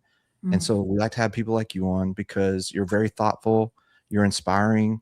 What you're doing is so cool. And the fact that I'm getting to learn with you, this is a blessing that I cannot explain how great it is. So thank you for doing that, because, I'm just a whiskey guy that started a YouTube channel a year ago, and here I am talking to Amanda. Like, this is very cool for me. So thank you. Oh, cheers to you both for making a community. That's so important. And for you to share your like passion and what you put into this. I would hate for some whiskey reviewer to grab it and throw some kind of review on it, and not, like, for me, I'd rather spend time with it and hear from you. And that's really what we want to do here on this channel. And so I know we've kept you probably longer than you wanted, but thank you. I wasn't even thinking about time. I was enjoying talking to you both. Oh, good. Well, so listen, just a few things, and to wrap it up is, I want to, as I sip the rest of this, what is the experience like if Mac and I wanted to come visit and see and tour the distillery, and maybe, I'd love to shoot a video. Like, we've done some nerdy distillery tour videos where we get deep into the nerdy stuff. And again, I like sharing those with our community. But what's that look like? Like, you know, and I've been accused of being a stalker of Nancy, so that's not what I'm doing here. Okay. I was about to say, careful, Hack. No, but seriously, like if we wanted to come to the distillery, hang out, like what's that experience like? Yes. Well, we're open to the public Wednesday through Sunday, and we have tour guides who do tours and tastings from 12 to 5 p.m. or later, depending on the day, Wednesday through Sunday. You can also message me and say, hey, you know, I'm coming, and I'll be like, yes, if I'm around, I would, which I hope I would be. I just travel sometimes, but if I'm home, then yeah, I will take you up to the cask house. We'll drill into some casks and have some fun. Awesome. Well, we won't come unless you're there. Perfect. Good. You've got my email. Hit me up. I do. But seriously, just man, we are so grateful for you spending time with us tonight. We have a little Nightbot thing. So we've been all night long putting the Virginia Distilling website down. I know that you actually have some links on there where you can go purchase, which is awesome. So if you guys want to do that, Mac, that's how you got yours off the website, right? Yeah, I got off the website. It shipped. So it's great. Super easy, super simple. You guys also, I think one last thing, just a quick plug. You guys have a special club kind of thing. Mac loves clubs. So let's sell Mac on your club because he may join tonight. So this is funny. It's called Courage Club, and it's really an excuse for me to roll out crazy experimentals. You never know what it's going to be. So it's a quarterly release. You can pay for the bottles and get them, or you can skip if you want. But usually I do something very crazy, like a couple LTOs a year. I work with a lot of breweries. I love doing what we call the Brewers Coalition. So in fact, I think if we pivot. Oh, wait. Let's make you big screen. Hold on. Here we go. Okay. Yeah. These are some of them up there. Oh, wow. So you can see. But I love the through line with barley, and there are some incredible local breweries. So yeah, those could be part of it. I also have specific only to Courage Club releases though. So there's an Amontillado that's going to be rolling out soon. I've done a white Burgundy. That was one of my favorites. Pommeau cask. You never know what it's going to be, but it's just something really fun and unique that I only have a few casks of. And sometimes I've done like a single barrel. So yeah, it's just really fun to be able to do that and just reward people who have been very loyal members of the VDC family and say thank you to them. So yeah, they get first dibs of everything. Mac, do you hear that? First dibs. I know. I got to join. I love it. So as we kind of wrap it up here, one thing that I wanted to kind of touch on too is that Nancy dropped earlier in the chat the news that you're going to become a master blender. Yeah. So I don't know if that is new news or not. It's new news. Well, I mean, we've been talking about it for a while, but it means the world to me because I was told early on by the Scottish mentors that really offended them when people just gave themselves the title of master distiller or master blender. And I thought, well, I will never do that. It may never even be in the cards for me, but I really want to honor that. And not only did Nancy just make my life so much more meaningful and rich by offering to mentor me and giving me access to so much knowledge and just lineage, but then, yeah, she said she wanted to make me a master blender. And so there were some things I felt like I didn't know enough about. And she really took the time. We had some rum time together. I mean, there was knowledge gaps that I had. And she just really was so generous to give me the time and tutelage that I needed. And it's just such a huge gift. So yes, we're making it official this year. So thank you, Nancy. Congratulations. One thing about Nancy, she doesn't miss when it comes to whiskey. Also immensely trusts her opinion when it comes to, so obviously she saw that talent and it's showing through. This is a fantastic whiskey. You're killing it. Congratulations. You deserve it. You've worked very hard, 11 years, and, hard work pays off. And as a channel, whatever we can do to help support you going forward, we want to. We are thrilled that you joined us tonight. And so you mentioned earlier, is there anything kind of maybe new coming up that could you share with the group, or, I don't want to get you in any trouble, but the nice thing is I don't get in trouble because I'm the blender. So this way, Nancy says, no, here's Nancy. I'll quote Nancy. Nancy says, fuck it. What are they going to do? Fire me? So It was epic. I'm lucky. I Yeah. love it when she says that, by the way. So I get to be the one to leak it. And then, yeah, it's fun. I will give some big news. So I'm working on a project to celebrate 10 years of our visitor center being open, which it's already done that. You know, we've been open to the public well over a decade now. But I have some beautiful 10-year-old whiskey, and people used to ask all the time, well, will you do an age statement product? And I have, like, this is 7-year. And but the idea is it's going to be called Decadence, with decade being the beginning. Oh, cool. And I'm really excited by this blend. I've been working on it for about a year. Nancy will probably get to try it first, or one of the first people. I think she's going to come visit me this fall. So yeah, it will hopefully be rolling out around then. So maybe we can time it right, Nancy. We'll see. That's awesome. okay, all right. Cool. So maybe we need to have you back after that comes out. Yes. What do you think? That'd be fun. That'd be so cool. Yeah. I mean, if we didn't scare you, and Not by at then all. I'll learn how to make tea. Like, it'll be better. I promise. We can only get better. I was delighted. You don't even know. I was just like, oh my gosh. I love it. I love it. Well, listen, we won't keep you any longer. Yep. I just want to say thank you again. You've been a delight and a pleasure, and way too good for this channel. So thank you for coming on. Well, cheers to you both, but also to the community. I feel like everybody who's been in the chat is such a cool human, and you all have an extended invite to come out to the distillery too. So hit me up if you want. And yeah, cheers to you all. Cheers, Amanda. Thank you for joining us. Have a great rest of your night, and we'll talk soon. Sounds good. Bye. Bye-bye. It just keeps getting cooler and cooler. It does, man. Why do people hang out? Why do cool people keep hanging out with us? Well, because we know Nancy.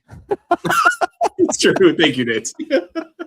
Thank you, Nancy, so much for putting us in contact there with Amanda. And what an incredible woman. Like, she smart, intelligent, funny, talented, can do tea. Passionate, and it shows, you know. Oh, it shows. It shows. And no joking aside, the more time I spend with this, the more I enjoy it. And I'm not a single malt guy, and I do enjoy it. Yeah. And I was setting my mind up to think, oh, well, you know, single malt, but listen, I again want to thank her immensely for her time tonight. And yeah, check them out. Like, just continue to expand. A lot of people that are single malt lovers, they were buying as we were going through. So thank you guys for doing that. Also, I missed some giveaways. I need to go back and catch them, Max. So if you want to, I'm going to go back and catch those and write those down real quick. Or, I mean, people that were wanting to donate. So let me go back and catch those. Yeah. And I'll say too, while you're doing that, you know, last night I did a fresh crack with it after having like 8 different bourbons, you know, for research, right? That's why I had 8 different bourbons. And, you know, it's just so different, you know, for bourbon heads. We want you to know that if you've never had a single malt, it's a single malt, but it's definitely like an elegant, high level, complex, different pour than what I have on my shelf. The level of floral components, the different finishes are well done. But yeah, you guys, you know, if you've never really had the single malt, this is a good one to start out with from American Single Malt, I think. But Brad, this was so cool. One. Thanks for sharing your knowledge. Oh, thank you, Brad. I want to say Connoisseur Cigar also, Eric. I think he said. Yeah, I missed something from him. Yeah, let us know, guys. Sorry if we missed. If I missed your giveaway. Right now, I've got Ernest and Randall. You guys, I thought Connoisseur Cigar wanted to throw some samples in. If you did, put it back in the chat for me, please, because I'm sorry. When we do these interviews, I really try to be respectful of the guest. So hopefully you guys understand that. And Amanda had such great information. So anyway, if I missed your giveaway, let me know. That's so true, Bradley. Nancy, this community loves you. Everything you do for this community is amazing. Mentoring great blenders like Amanda shows how far your reach in the community extends. It's so true. So true. That's awesome. Nancy says, no, I do not know what that is. Nancy, I need an education. I have no idea. I have no idea what that is. Man. So different and filled with cause and effect. Yeah, definitely. So excited for what she's got coming. Really am. Yep. Yeah, man, that was awesome. Need to watch or something. Yeah, this guy, gosh, this is the Citizen. I forget the name of this guy. I know this is bad. Oh, I'll get it Tim here in a said that second. Spanish oak is on the site. I love, I know we love some Spanish oak. love Well, there's Spanish oak. Spanish oak in this guy. There's Spanish oak in this, and I do get a little bit of that like different wood spice thing on it, but it's definitely, like I said, as far as American single malts go, like I didn't think I love it. I like it though. I like it a lot. Ooh, here, connoisseur, look at this. For the proof hounds, coming in for a couple samples of CNC single cask. Okay, got you. So connoisseur cigar has a giveaway as well. Okay, yeah, we're gonna fight the wheel tonight. Yeah, it's a good thing we got Naomi. I know. Yeah, who did a walkthrough of whatever she. I know. Naomi taught me how to use the tool. I thank God. All right, Mac. So no, I didn't want to go super long tonight because Spillway was a journey for the old man. But let's talk a little bit about Spillway, you think? Or what do you want to do next? What do you want to do next? So here's what I think we'll do, because we hit an hour and a half. We need to keep this under 2. Yeah. But I think I want to hear from Spillway. I'm so sad that I wasn't there. It seemed like an awesome time. We also next week got to tease our big 1-year anniversary. Yeah, show. Definitely. But we have a couple bottles hacked that I think we both got this week. We wanted to try here, and what we're going to start doing, guys. You got to hold us to this. You guys have been so awesome with sending us samples. We're going to just do a random, put our hand in the box and grab a sample too. Are we doing that tonight? Yes, we are, baby. Okay, cool. Okay, I got one out. Okay. So freaking out right now.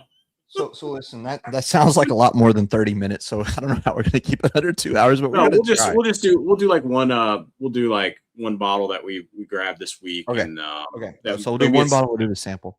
Yeah. So the one I've got that I want to grab for the people that I want to do a fresh crack of, and well, you know what? Let me do this real quick. So you guys knew about the Melics. We're going to give those away. You saw those. They're over here. But this is kind of a cool story that I should tell real quick, and I'll pull the bottles through here just so you can see them. Yeah. I like to talk to people, as you guys know, but also when you meet someone that you're like, oh, I've been wanting to meet you. It's a really cool experience. I had a chance to meet Dan Klein. Dan Klein is the founder of the Mississippi Sippers. If you're not familiar with the Mississippi Sippers, they are tightly aligned with Matt Crittenden, and we just struck it off. We had like an hour-long conversation, and during that hour-long conversation, we just talked more and more and kind of talked about our group and what we're doing. And so some exciting news is that we are going to be working on and have been invited to take a group down to Kiln, Mississippi at Crittenden's later this year and do some kind of cool pick and probably a collab with the Mississippi Sippers. So if you know anything about that, they don't pick anything bad. They only really do cool stuff. So Mac and I, we do not want to become a channel that's doing drop after drop after drop. So we'll probably only do 4 drops in a year. And so we've already done 2. So one of the remaining ones, definitely we would love for it to be a Crittenden's later this year. And they have apparently some really crazy barrels coming out. So that's exciting news for us. And hopefully y'all are excited about that. If you like Crittenden's, hang in there. Wes says, thanks for bringing educated. You open a lot of people don't realize. Hackamat call. No, thanks, Wes. And Wes has been a member for 6 months, and he just did that tag. I want to tell y'all the way to get access to our picks is to be a member for a long time. So look, if you want to get access to some of these in the future, don't leave. Like, don't bump in and out of our YouTube membership because we want to reward people that have been here a long time, have been rolling with us, and Wes is one of those. So please do that. Irving Larry says that was a great interview. I'm looking forward to trying their single malt, and thank you, Hack and Mama Hack. Oh, you're very welcome. Hospitality at Spillway. Man, we had a great time at Spillway. Like, it was so much fun. Even though the fuzz, they tried to ruin our vibe. That was a little weird. Like, they had a moment at Spillway where they're like, oh, the ATF is going to come through. They're going to ask you, how much for a pour, and if you charge for a pour, then they're going to take you to jail. Then somebody said they were going to send underage kids through without wristbands, so don't give it. And so then they came through and said, hey, sorry guys, you got to take your bottles off the table, put them in boxes. You can only pour for yourselves. Then later on, they said, you know what? It's okay, just as long as you don't pour into someone's glass, they pour their own. So the vibe got thrown off a little bit with the share because it was.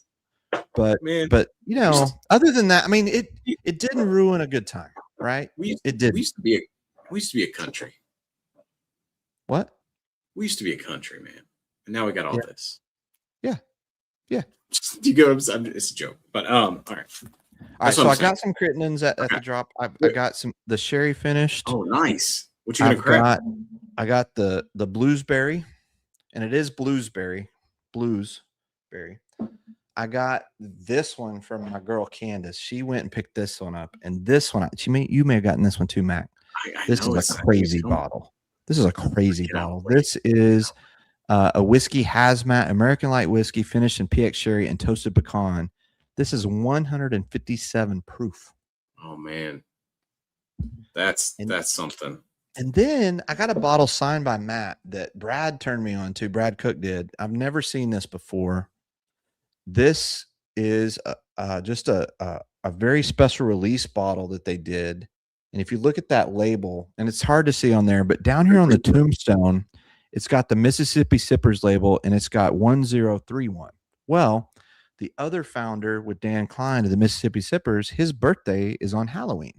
So they did a special Halloween release of this barrel, and that's the barrel number 1031 to match up with a Halloween release. So look at the color on that for a 4-year. That's crazy. So anyway, exciting stuff. So those are the Crittenden's I got.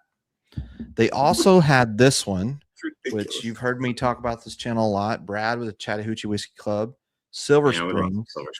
This one, sir, happens to be 2017, bottled in 2026. So it's 9-year, which 9-year. We love some Silver Springs. This is 119 proof. So $45, best value in whiskey. So I had a chance to talk with Ed too, who Ed is, with JW Kelly, and I got his card and we talked for a while. They are going to be doing, like, they don't have any more picks of this. It's done. But they're going to be doing some kind of cool picks in the future of something called Golden Age. And he says it's better than this. I said, Ed, I don't believe you. Yeah. I don't think you get better than this. We love some Silver Springs. And then the last one, the one I want to crack, which is one you have as well, is this one, which this is the Broad Branch Rye. And I got a chance to sample this the night before. This is the Rye Fidelity, and this is an 8-year rye, and they signed this bottle as well. So this is the one I want to crack and kind of get into. And I think you've got this one too. Well, I have a different one. Shout out Moco. Oh, you got the Moco. What proof is yours? It's 143. Mine's 144. Oh my gosh.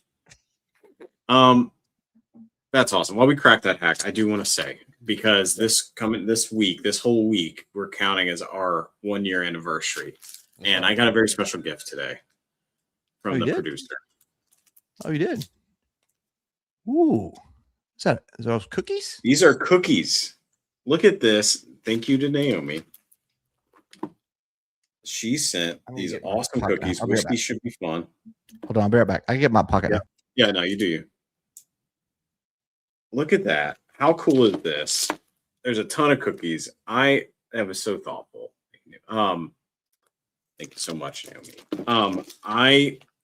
I cannot eat all of them. My fat ass will get fatter. So these are going to be thrown in some of the giveaways tonight, y'all. And you can get your own. Hopefully they will not come cracked, but these are like really delicious shortbread cookies, but it was very thoughtful. So thank you.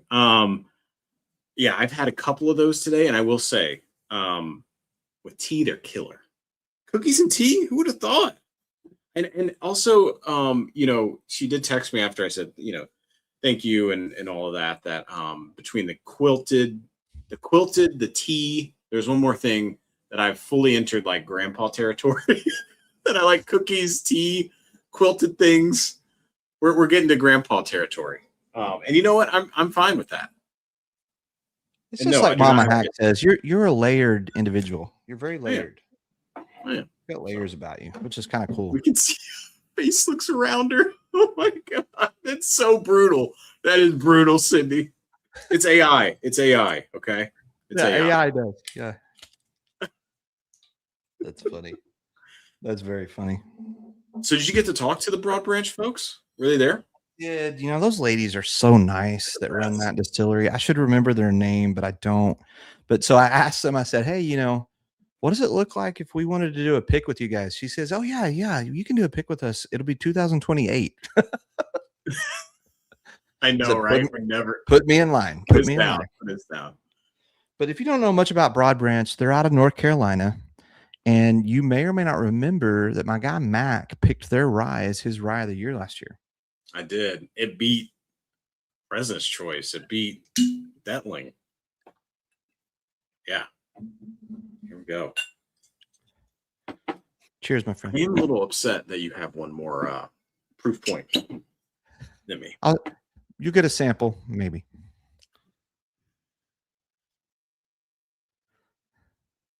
Randall says, y'all are doing a great job with all these interviews. It's amazing to see how Mac's wardrobe has. Hey, they're saying you're dressing better over the last 5 months. I'm just wearing t-shirts. Is that why? You see Randall's in for the cookies. Did you hear that? I'm giving away the cookies, Hack. You're giving away cookies? Hell yeah. And I'll throw a sample or two in there. So here we go. I bet those cookies would go well with that cigar blend. Oh yeah. Oh man. Also, this is close to our guy. This is not too far from our guy Whiskey Nose. Somebody said they thought me and my brother looked suspicious. That's so crazy. So Ernest has a twin brother. And Ernest and his twin brother are like me and my brother. Oh, we're not twins. In that his other brother got all the muscle genes. Like he is like a bodybuilder. He's like I was about to say, how are you guys alike?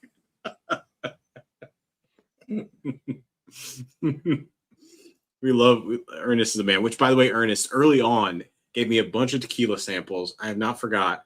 We got one week, Hack, as it's getting warmer. We got to get us some tequila. Yeah. Yeah. I've got some tequilas in there to get to. I do. Dave says he was gifted a bottle of Curtison's finished in blueberry wine barrel. Here it is, bourbon floor with a hint of I had a sample of it. It is very good. The bourbon comes through for sure. It's not strong blueberry at all.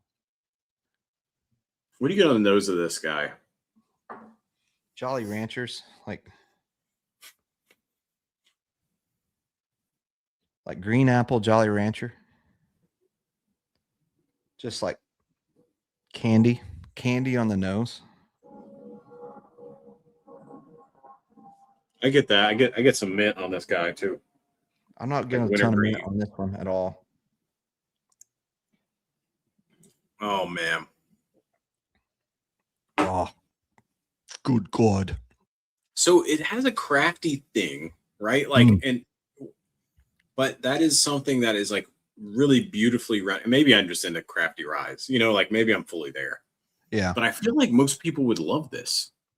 Like, because it is like creme brulee, raspberry, mint chocolate. I don't know. I'm getting all this stuff and I love Broad Branch, man. Yeah. Yeah. Marty says Broad Branch is an hour from him. We need to go there with Marty. Yeah. Do you know what, Mac? Like, here's the thing about the word crafty. Yeah. What? When somebody says crafty bourbon, I almost think of that kind of earthy dirt taste. Like, yeah. And when somebody says a crafty rye, what do you think? If someone says a crafty rye, I'm sorry, I know you're reading the chat. When somebody says crafty rye, I mean, it just has some of those, like, I don't want to say barnyard, but there is like an earthy hay. There's maybe like a grainy thing. There's I don't know. It's tough because it's just not like, it's not the, like, let's say Sazerac profile, or Do you delineate a difference in like the 95.5 Yes, MGP, right? And yeah, okay. Okay. because Yeah. you don't get. Yeah, I like the earthy thing. I like what you're saying with earthy because even because 95.5s really vary, right? Not Right. all 95.5s are not created equal. We know, but there's Do an you know the earthy mash bill quality, on this rye by any chance? isn't it? Like, Oh, it's 100%. yeah, it's 100%, and I think it's Washington. I think they get their Okay. rye from Washington. So it says it's a prairie rye mash. So maybe the thing is that that's what's coming through is that farm kind of note on that you get on Ooh, certain ryes. walnut. There's a nut thing, yeah, but it's a fancy nut in this. Hmm. Do you guys? Yeah. It just doesn't drink 144 proof. It is very No, dangerous. that's crazy. I It would have thought drinks this. so far under 144. I get, honestly, on this one, I get like oatmeal raisin cookie. I get a little bit of that oatmeal's raisin great, thing. though. There's a raisin thing. Like it has a Leaper's fork kind of thing, which I always Nailed it. say raisin, Nailed it. which I love Nailed Leaper's it. fork. Speaking of Leaper's fork, they were there, right? And there was a pick at the pre-game thing, at the fifth squad thing, that some of the boys, I didn't get a sample of it, but some of the boys got into a Leaper's fork pick that they could not quit talking about. And I think it was just a normal ABC pick for Mississippi. You guys correct me in the chat, but Brad and some other guys got in. They could not quit talking about that pour all weekend. And they were like, I didn't get it that night. I was too busy running around talking to people, but they said, and also just our friend Robert Paul, who also now is our official whiskey wagon puller. He said that when he went to Leaper's Fork, that they would love to come on the show and possibly entertain us coming up to Leapers. So I when we did the distillery tour at Leapers, I did not fall in love with anything, but I'm hearing the single barrel cask strength stuff is amazing. So yeah, and I don't want to put down the Leaper's shelfers because I think that it's a good crafty. They're Ball and Bond is good, but their single barrels are something. And when you do any distillery tour, for the most part, you don't get you're not pulling from barrels. For the People are coming in hot for these cookies, by the way. I know, man. I'm telling you. Look at that. Look at that. How cool is that? Cindy, just don't toss your cookie, says Cindy.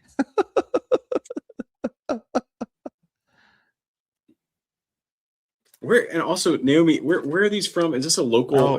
Candace want to know which batch I have. She says there's 2 batches. I have batch 2, Candace. Batch 2.0. We should probably rep the company, Naomi, if remember where you ordered these from. I think they're probably local DC. And these are really good. She made them herself at home. Marty says game on. She made them herself. Let's go to Broad Branch, Marty. That'd be a fun trip. Let's do it. Kind of rye fidelity. Yeah, it is good stuff. It is good stuff. Agreed with that. Agreed. Crafty to me, Greenwood. Oh, that's a good note, Marty. It's a very good note. Really? Yeah, because it's not like the wood, because I wouldn't tell you I get charred oak on this rye, but there is definitely a wood. That's a good one. That might be one. I'd love to compare these two next to each other. These 2 rye fidelities, Mac. Yeah.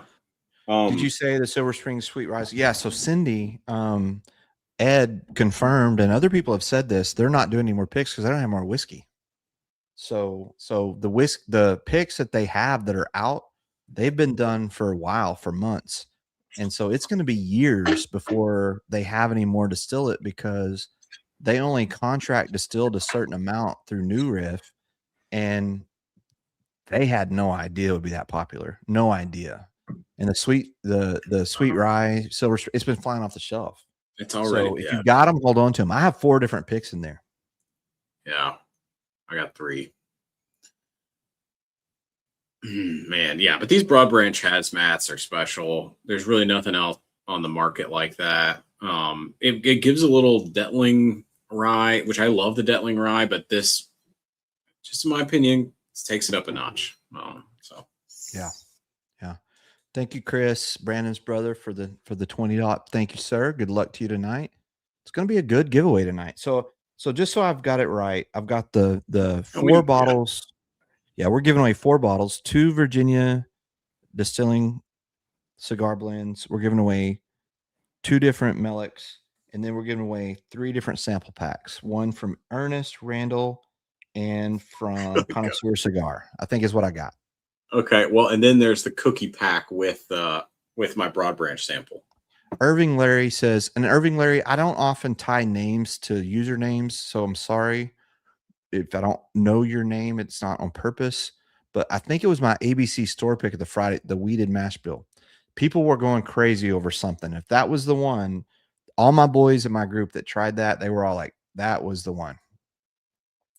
Ernest, I'm going to send you Leaper's Double Oak. It tastes like s'mores. Local picks. Oh, coming. man. Yeah. Leaper's Double Oak's great. Hack. The last thing I said, did you get that? Which was No, I'm sorry, I missed it. Sorry. The cookie giveaway. Yeah. With Broad Branch samples. And I've got 2 different. That. Yeah, you're going to throw in a Broad Branch sample in there to give away. Okay, awesome. With the cookies. That's a good pairing. Cookies and Broad Branch. That's a very good. What other channel does that? You know what? We're not just slapping bottles on. No. You know. I guarantee you this: there was no other channel that did Gong Fu tea this week. I mean, come on. We contain multitudes here at Hack and Mac. We really do. We really do. We really do. I think people really got a kick out of me trying to do the tea. I loved it, man. I loved it. You were like, "Where do I put this thing?" I was like, it was a last minute idea, and I got 0 training on it. And the only one that's ever done the tea is you and my wife. And people, part of the story people need to hear. This wheel is going to be epic. Is that my wife is a godsend, like incredible woman. Yes, and she is.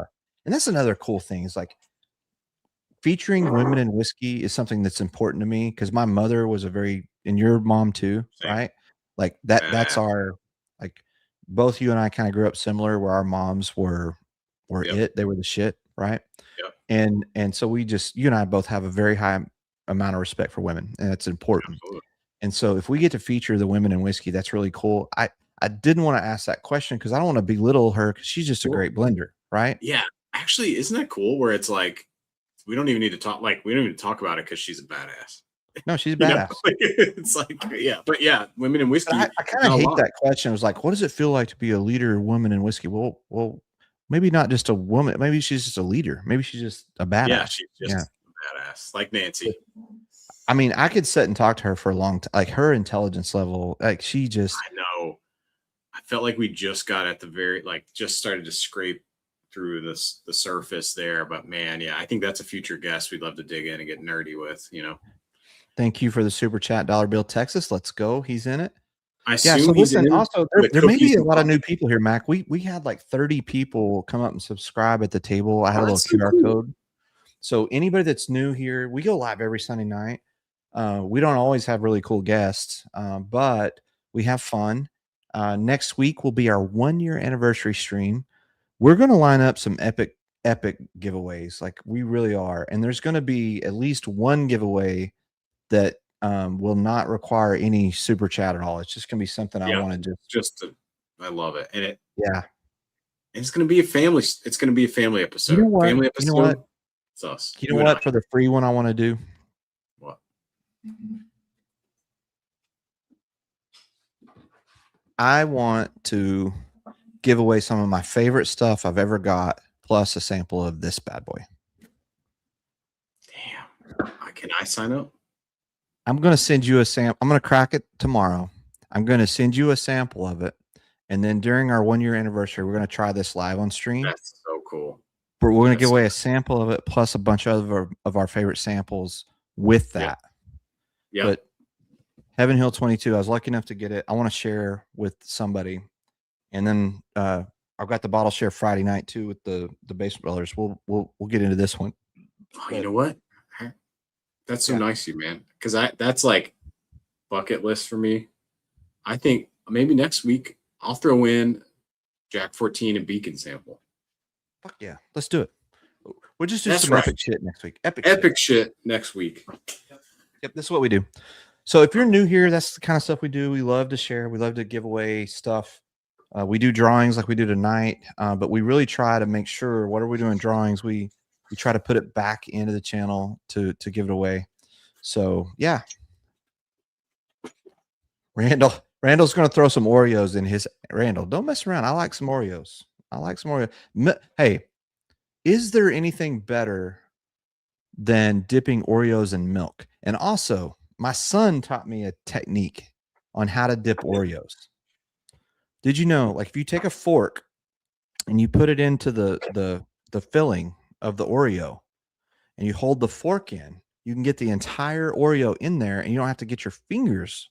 I've seen. And so, fork. if you ever dip an Oreo and it gets all nice and soft, except around your fingers, my son's a genius. He's a genius. That's great. That's a great idea. Do you know what I'm doing here, Hack? Well, you've not commented on. What you got over there? What you got? This is their last thing. I'm gonna blind pull a sample. Okay, blind pull a sample. Yep. Thank you to everyone who sends samples. It's getting ridiculous. You guys are so nice. We Hack every week. We're doing this. We're blind pulling a sample. Okay. I'm going to try. Oh, should we even look at it on the big screen? I'll go grab one. I've got a whole shit ton of them in there. I'll just go grab one. Okay, give me 1 minute. I'm gonna put you up. But hey, we can't look. All right, here we go. Oh, don't look. Just okay. Got it. Yeah, we're just gonna blind pull it. All right. Also, this is the Bardstown Reserve box. I don't know if I should say this, but I'm going to say this. I was Bardstown Reserve member last year. I went to the Bardstown Distillery on my birthday weekend. They were great. I have to say, though, it's a little disappointed with some of the customer stuff there. I think they're probably still working some stuff out. I'm not a member this year, and I'm not really missing it. I still love you, Bardstown, but, it wasn't cheap. All right, here we go. Thank you, everyone. Max Knitting Box. Here we go. I don't even know what I'm going to pull here. This is unfair because, you kind of, the aged in ore samples, you kind of, feel those. You know what I'm saying? See, I didn't know we were doing I'll have my box ready to go to reach in next week. Well, do you have a sample? I do, but I didn't look. I had a counter and I just grabbed them. Okay, but you got a sample. It's in my hand. I haven't looked at it. All right, here we go. All right, so. Oh God. Keys to Nancy's handcuffs. That's the big giveaway. That's good.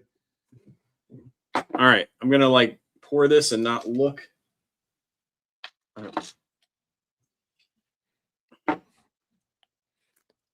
right.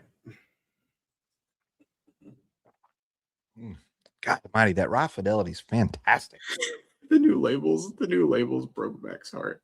I was talking about my Bardstown not re-upping. Heck, I got kind of to it, but right. Oh, remember last year, not this year. Yeah, not missing it. All right, I poured my sample. Is there a new quilt in the box, man? I love it. I would use a fork. I'm not allowed to use sharp objects anymore. That reminds me of the.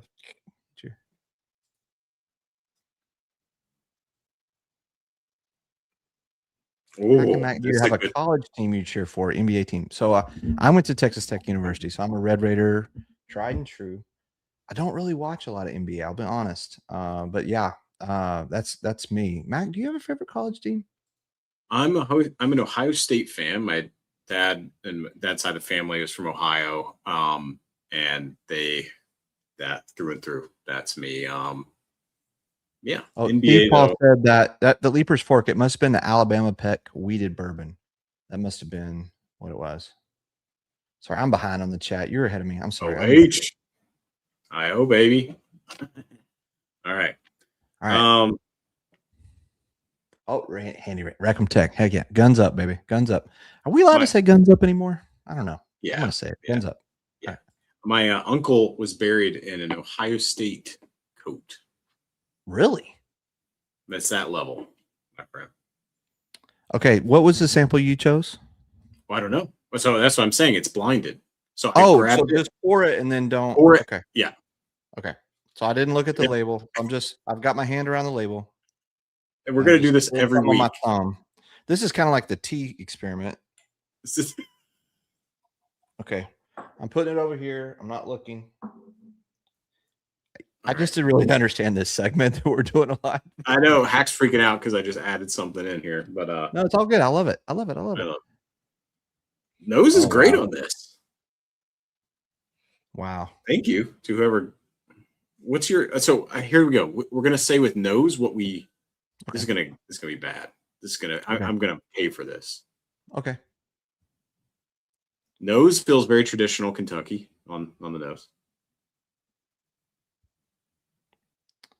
My nose is either really, really old or wheat.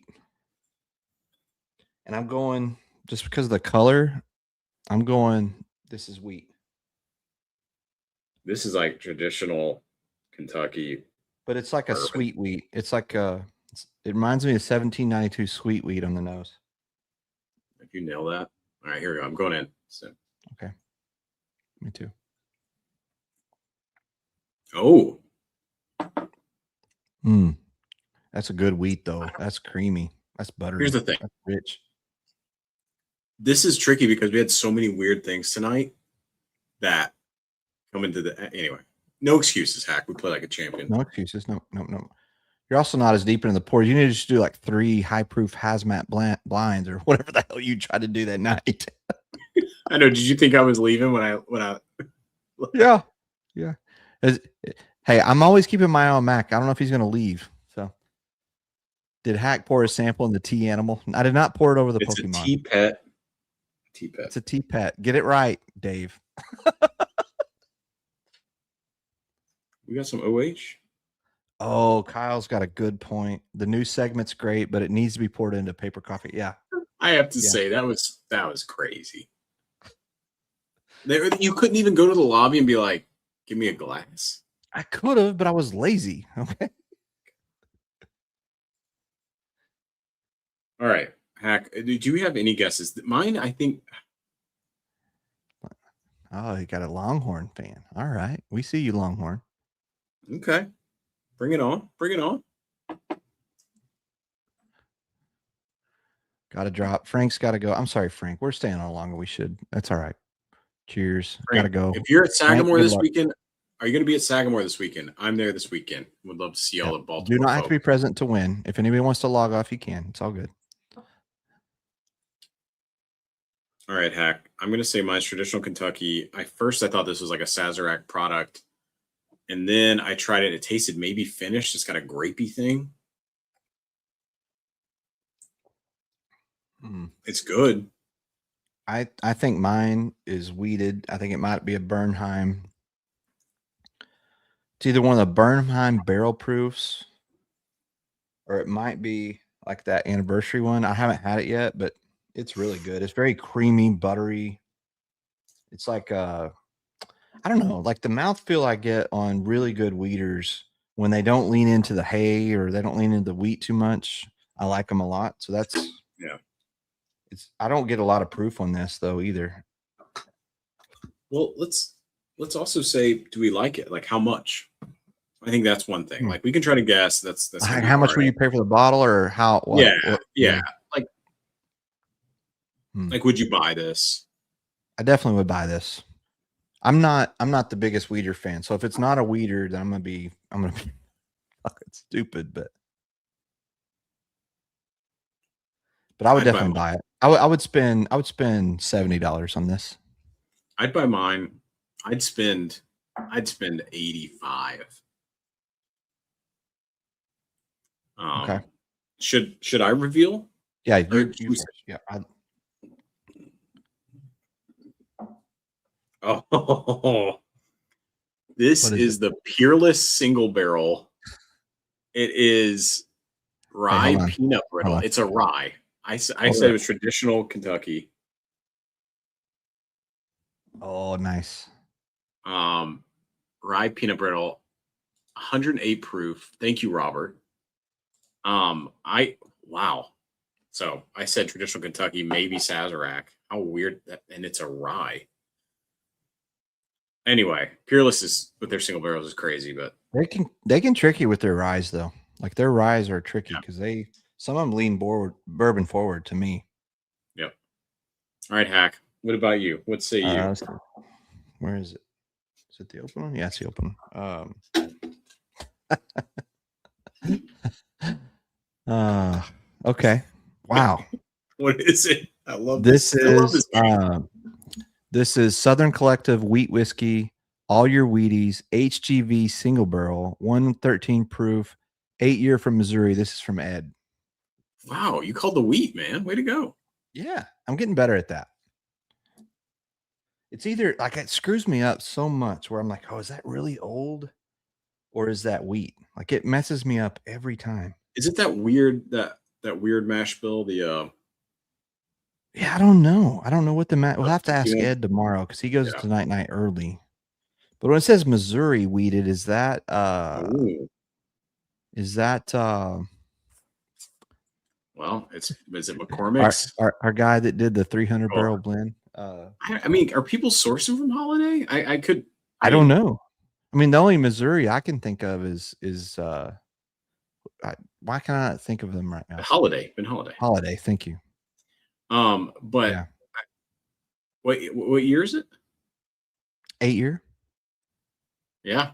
So they've got the old stuff, which is like McCormick, Missouri stuff that Artist Spirits does. Yeah. And then I guess it's Holiday. I saw Kyle post in the chat my Missouri Holiday. I want to tell you something that they made me do. So like we did. Fuck, man, I want to do one more pour. Can we do? All right, let's do one more. This is what we do. One more pour. I'm gonna grab it, and this is something special. And I'm gonna send you a sample of it. Actually, Mac, in your pack, I'm gonna send tomorrow. So don't be too jealous because I'm sending you one. But I'm gonna grab one more pour. You gonna grab one more? I am. Yeah, I'll do one more. I got something Just in one mind, more. and it was the last pour I wanted to do with my boys that came to Spillway, and I cracked this and I shared it with the entire room. Anybody that wanted to pour. And then they made me do a rye side by side of our rye versus some other ryes. And anyway, let me grab the one more pour. Hold on. Yep, grab it. Shit, I hope I can.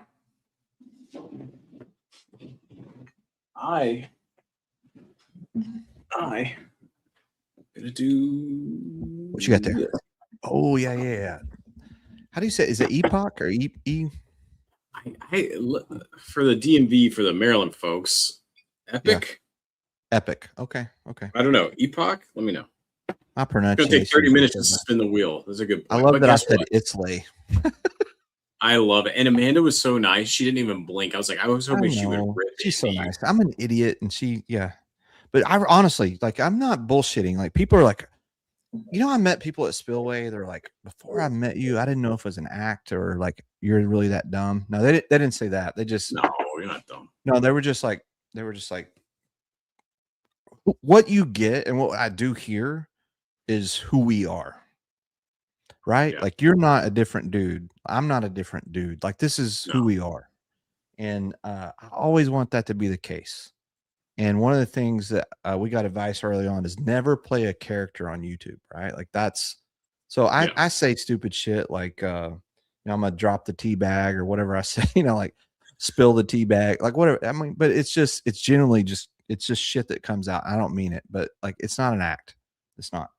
And so anyway, this one, my friend, I'm going to put me on big screen real quick because I want to show the people real fast. This is a Four Roses. I know it's not your favorite whiskey, Mac, but I think this will change your mind. This, sir, was specially selected by Mazzano's Fine Wine and Spirits. This, I can tell you from talking to Mr. Mazzano, this is one of the inspirations of K-Luke today. So, like, if you ever hear him talk about his blending and everything, he talks about the old days of going and doing picks at Four Roses. This is an OESQ. It's 10-year, so nothing crazy age-wise, but this was in celebration of their 15th anniversary of owning their liquor store. And if you know anything about K-Luke and Jonathan Mazzano, he started in the whiskey world doing single barrel picks, and he was on our channel. He talked about it or whatever. Well, one of his single barrel picks at Specs, I picked up an extra one for him And in trade, he traded me one of his original Four Roses picks. And I cracked this, as you can see, and I shared it as our last pour in Spillway. What's the So I specs? thought it's only appropriate to make this our last pour here tonight. That's nice. What did you give the full specs? Sorry, did I just miss that? Like the age? It was distilled in 2010, bottled in 2020. Warehouse L East, Tier 4, Rack 87, Barrel J. It's 75% corn, 20% rye, 5% barley. It's OESQ. And Nice. And on the front, you know how the warehouse number just says LE. Ooh. I'll send you a sample of this. I think when it comes to Four Roses, I know you're hit or miss. I think what they were doing back then, Mac, very, very special. That's Cheers, great. Mac. One more pour. Cheers, man. To 1 year. It's 1 year. And while you're doing that,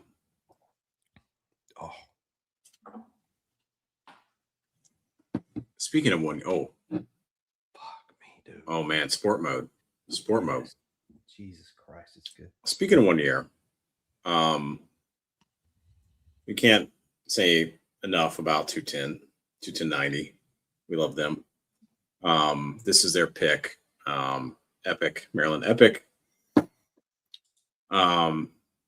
Yeah, this is, let's see, 6 years, single barrel. I know there's some people probably in the chat who were on the pick team, but if you look at this, it's almost got that red Tanyard Hill color. Not to compare it to that, they're different. This is 100% rye. And man, you know, up here, Maryland, Pennsylvania, this is rye land, man. You know, like there's a lot of history here, and like this thing is so good.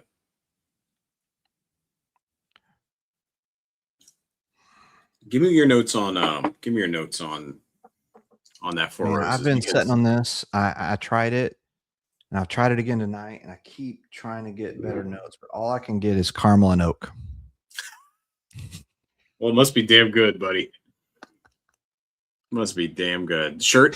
You know what we should do next week? Just release all of our the caramel and oak shirt. One more pour shirt. Oh, I'm sorry, bro. I'm sorry. I'm sorry. It's just they legitimately, the people at Spillway are legitimately like we almost had shirts made with caramel and oak with Mac's face on it. You know what? I love it. Just embrace it, bro. Like embrace it. I'm pretty sure like my tea stuff like that'll be. Oh, Corey, it's just so dang good. High speed, low drag. That's right, Harold. Get it. Thank you, Jeremy. I think the first thing on the nose on this Four Roses I get is age, and it's only 10 years, and that's what's really weird. Like, I would love to sit with Mazzano on this pick and ask him, is it really 10 years? Like, is it really? Like, is there, because it just tastes so much older. I've had 4 different versions of the Four Roses LE, and I'd put this above all of those. But it has, different than other Four Roses. A lot of Four Roses can lean heavily into the floral on the nose. This does not.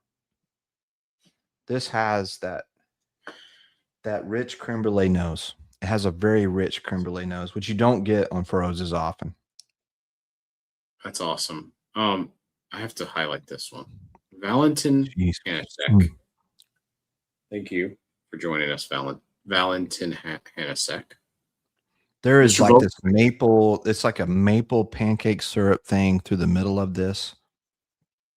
And the oak is perfect. Like it comes in at the perfect spot. Like I don't know. Yeah. I shared this with a bunch of guys in the room, and there were several guys that were like you, Max. They're like, I'm not a Four Roses fan, but if Four Roses did this every day, I'll drink it every day, is what they said. And I think that's the best way to explain it. Awesome. And the finish goes like it goes. Yeah. All right. No one cares about your notes. All right, here we go. Sorry. Okay. Well, you asked for my fucking notes. So I should have just given you caramel and oak. I love you. I was just gonna say, I'm joking. Everyone, we do want to hear your notes. I will say this. We have to highlight this one, Hack, because look at this, Valentin Hanasek, Mr. Vogelsang. Many people talk about you on Chicago Bourbon Club. Don't you think it is about the time that you start your own podcast? You're a very respected person in whiskey drinkers. Go for it, Dave. You're very Dave, respected. come on, Dave. You are the guy behind all the guys. We'll quit our channel and we'll just do yours. Please. We'll just Hack, please put me on the wheel for 4. What's that mean? I don't know. Mike, Mike, what does that mean? What's that mean? Did we miss you, Mike? I don't know. Put you on the wheel. Like, I don't. Send to your VIN. If it's on Venmo, it automatically. Here's a beautiful thing about Naomi. She did a bot that picks up our. Mike, I see you on here. 1, 2, 3, 4. You're on there. Like, this is what's awesome. When we load the wheel, there's no more bullshit. Like, I just copy paste. We're done. That's what's awesome. There's a lot of beautiful things about Naomi. Oh, Randall, what? The end of June, Randall. I don't have my phone, but Randall. We're going on a family cruise. I'm gonna tell you the date we leave real quick. I know this is compelling content. We leave on the 26th, Randall, of June, and then we'll be on a cruise that end of June through July. We do it every year with my wife's family, and we'll come back July 5th. So I hope that it's before then, Randall. I really do. But if it's not, we'll catch you next time. I would love to hang, Randall. Love it. Yeah, I used to not reach for 4s as much, but the more I've tried, the more I started loving them. SBS and then a lot of the pictures. So this is not a fair 4 Roses. This is a 2020 Jonathan Mazzano store pick. Like, exactly. It's not. And his history with 4 Roses and if you know, you know, right? Yeah, and so that's so cool that you have that hack, and like, I'm jealous. I'd love to try that. I'm sending it to you tomorrow. Oh, thank you. Let me give you some notes on. So please. These are great notes, man. And I just was updated. It's epic. It's epic, not epoch. Sorry. Yeah. This is for 100% rye. This thing, Hack. I've got to send you this too.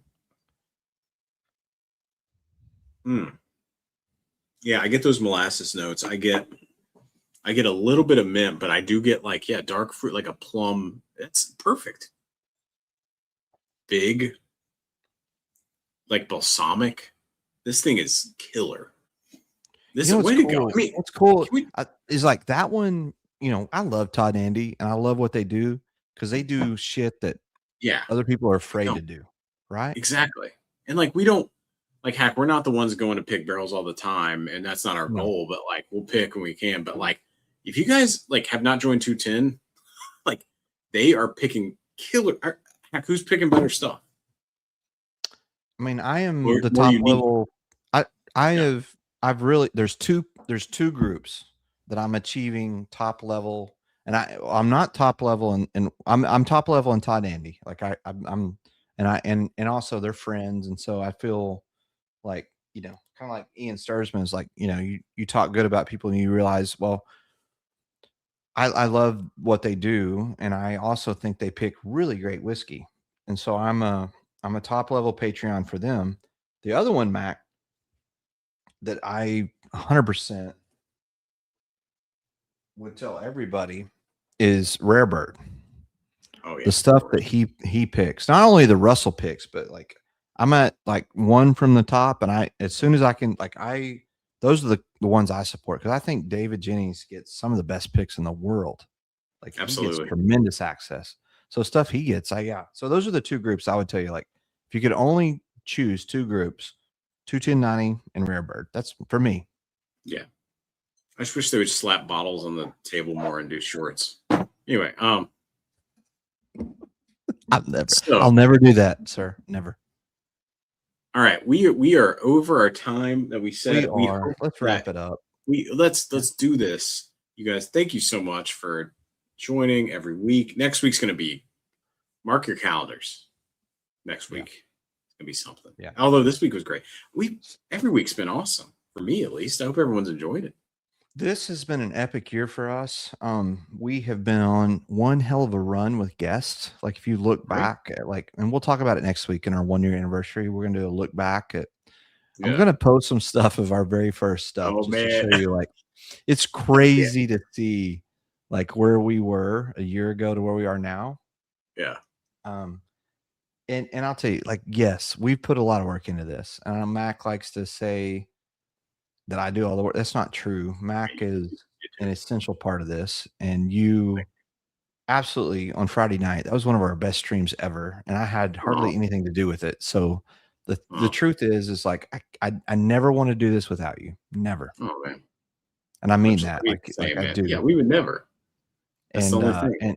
And the community of people that have, for whatever reason, stepped up and hung out with us, and 20 viewers. Yeah.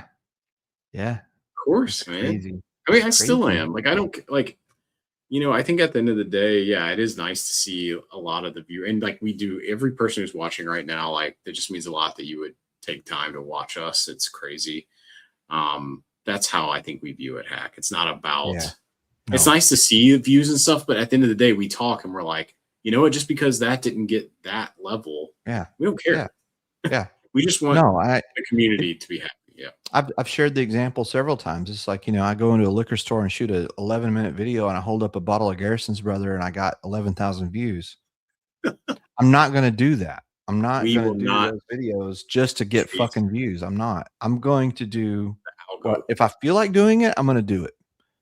If I don't want to do it, I'm not going to do it because I don't really care. And if you're here and you want a bunch of hunt videos, we're probably the wrong channel. But if you want to hang out, have fun, drink some whiskey, I might do a hunt video every once in a while. But it's, it's when I want to. And that's what's awesome is I don't have to chase anything.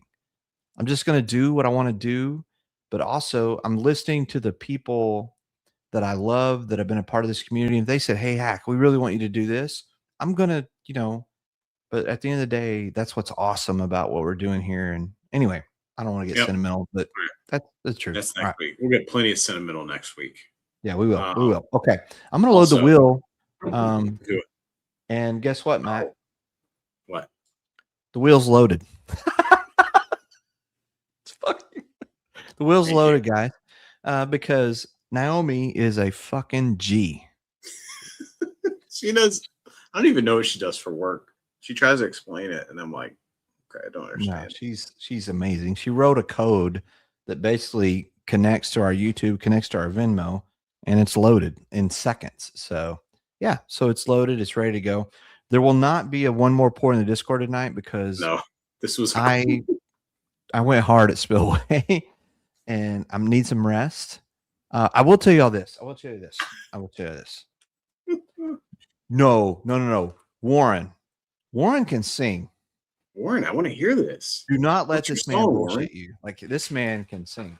I will tell you right now. So here's one thing. I'm going to share this before I do the wheel, and then I promise we'll do the wheel, man.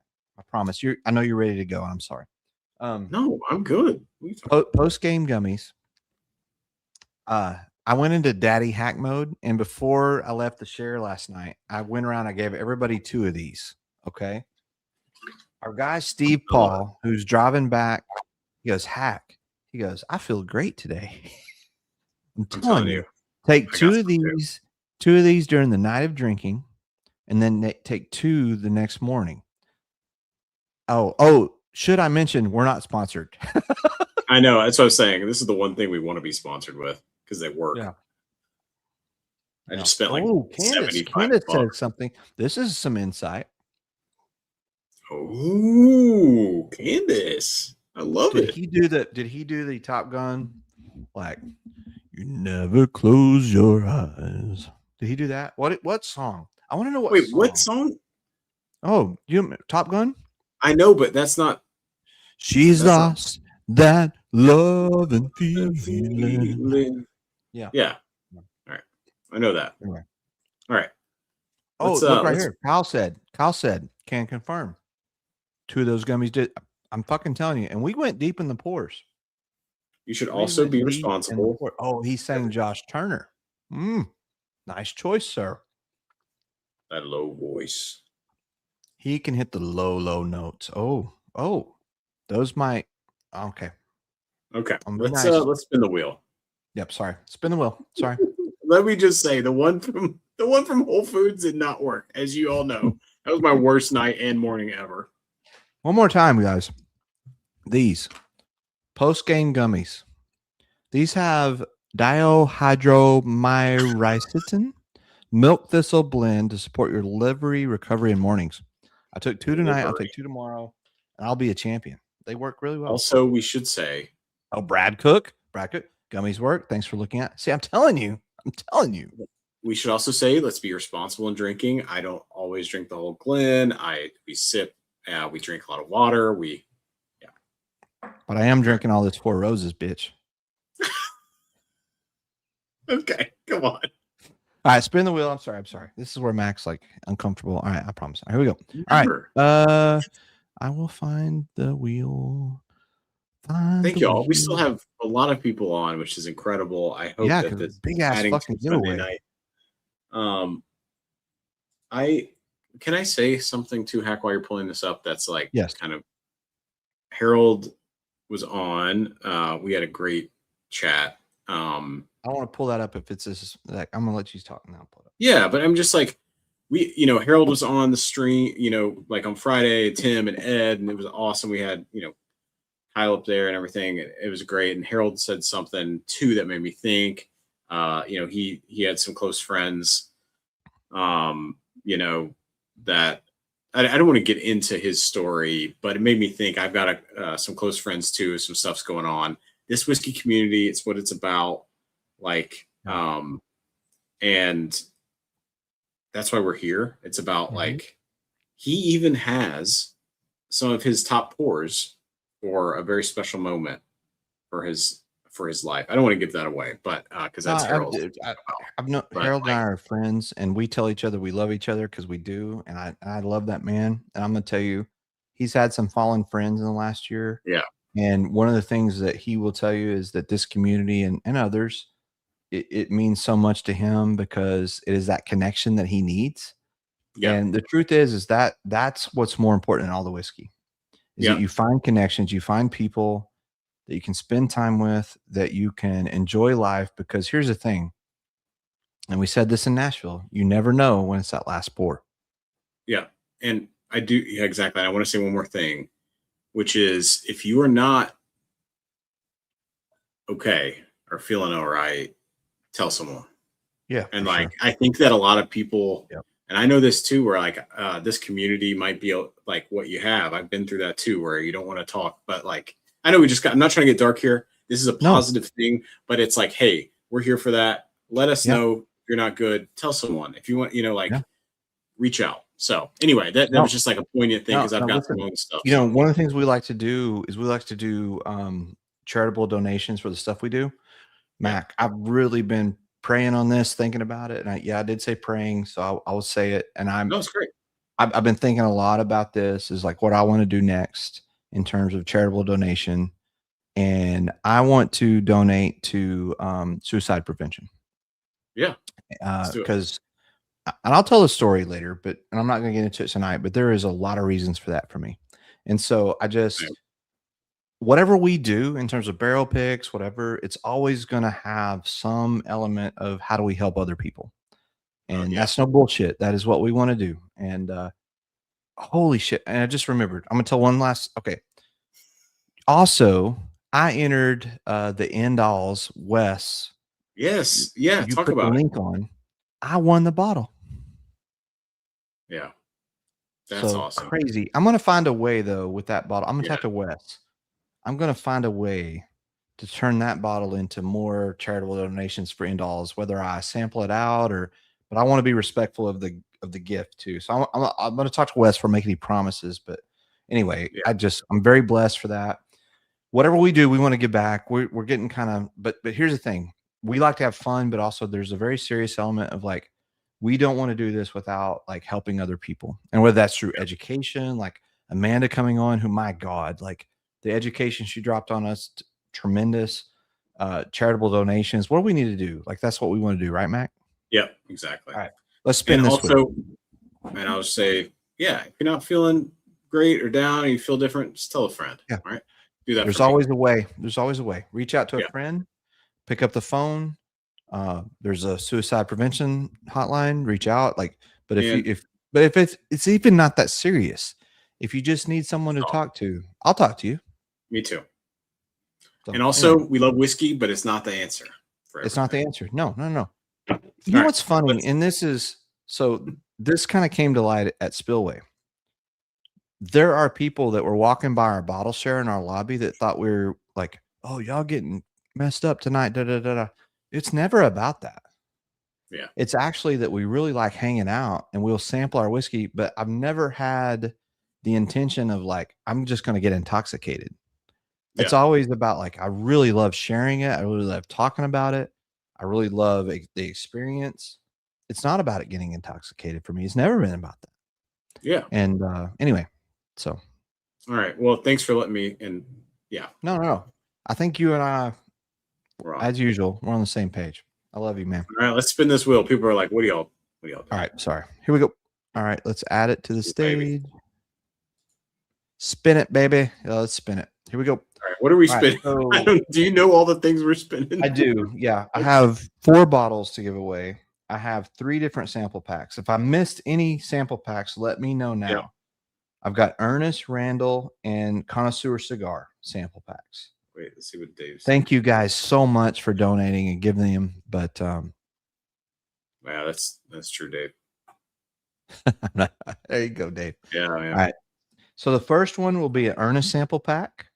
This is a few of the VDC. This is Virginia Distilling Company and some of the limited releases. So here we go.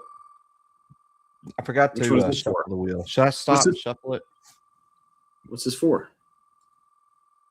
This Do is you for know? Ernest's sample packs. Nice. So this is the no shuffle, and then I'll shuffle. Okay. Sorry, y'all. Damn, that wheel is small. There's a lot of names on this. We're wheel. like, we may not be at Jason level, but Oh, Nancy Fraley, Ernest. Nancy Fraley. oh gosh, it's awesome. Nancy is going to win your sample packs, Ernest. That's an honor. Oh, that's so cool. So the Ernest, that's going to go to Nancy. I'll send you her info, sir. All right, I'm going to shuffle. Right. I'm going to shuffle. How many times, Matt? Let's do 3. 1, 2, 3. This is a sample pack from Randall. He's got a bunch of single malt samples as well as a 12-year Stranahan. Nice. So good luck, guys, on this. Thank you, Randall. Randall's an awesome dude. Randall's a man. Love it. Like, no pressure. Send some good stuff, Ernest. No pressure. I like Cindy says Hacks Cave. It's from Max Cave. Nancy, Wait, what again? okay. Nancy will. I bet Nancy would say spin it again. I mean, No. Randall has Nancy's. okay. Here's the All thing. right. Randall has sent stuff to her before.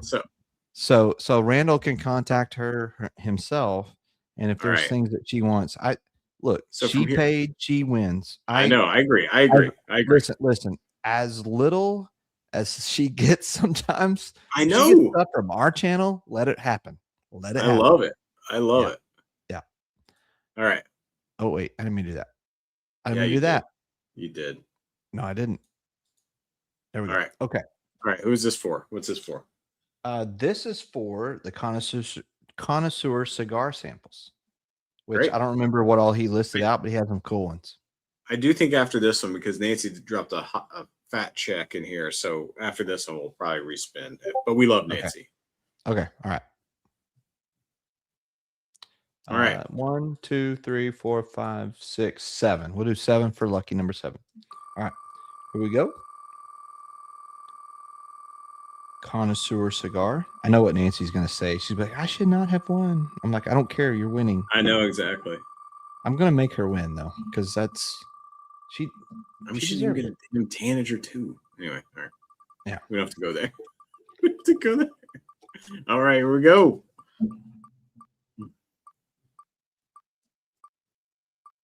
Randall, We got Michael Turner, Chad. Oh, maybe Handy Randy. there. Chad. the Chad, Boo I Rye, don't man. know, Chad. I don't know if I have your info. I don't that username is not that familiar, Yeah. but So I've Chad seen you does. around. So no offense. Email me at hackandmacshow@gmail.com. Hackandmacshow. So I have your info, please, sir. Unless you have it, Mac. I do not. So Chad, the Okay. Boo Rye, man, we'd love to get your info. All right. Yeah. hackandmacshow@gmail.com. Okay. Now we're into the bottles, sir. Okay. The first bottle is going to be the Melick Shelfer Small Batch. The lower proof, it's the 96 proof, I think. Okay. So we'll do that one first. Let me shuffle 1, 2, 3, 4, 5 times, and let's spin her. Congrats, Chad, sir. Oh, Ernest says one of my samples is the MS State pick. She doesn't have that. Oh, Nice. yeah. Congrats, These guys Chad. want to send samples to Nancy. Let them do it. I love it.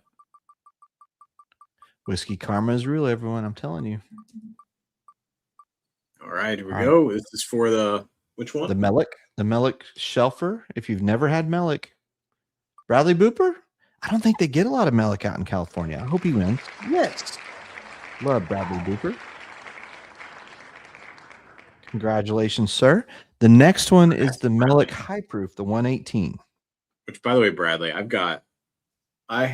still got to send you the Southern Collective and like another thing. I've got like half of my stuff's got to get to you. I'm sorry. It's coming. It's coming, buddy. Congrats, Bradley. All right. Congratulations, sir. That will be a first. Yeah, see, I knew that. I knew he didn't have much Melick. I'm so glad. God, that's going to make Emily so happy that she's our rep with it's awesome. With Melick. It's going to make her so happy that you got that. All right, here we go. That Melick is so good. How many times All do we right, shuffle now, Matt? Let's do 2.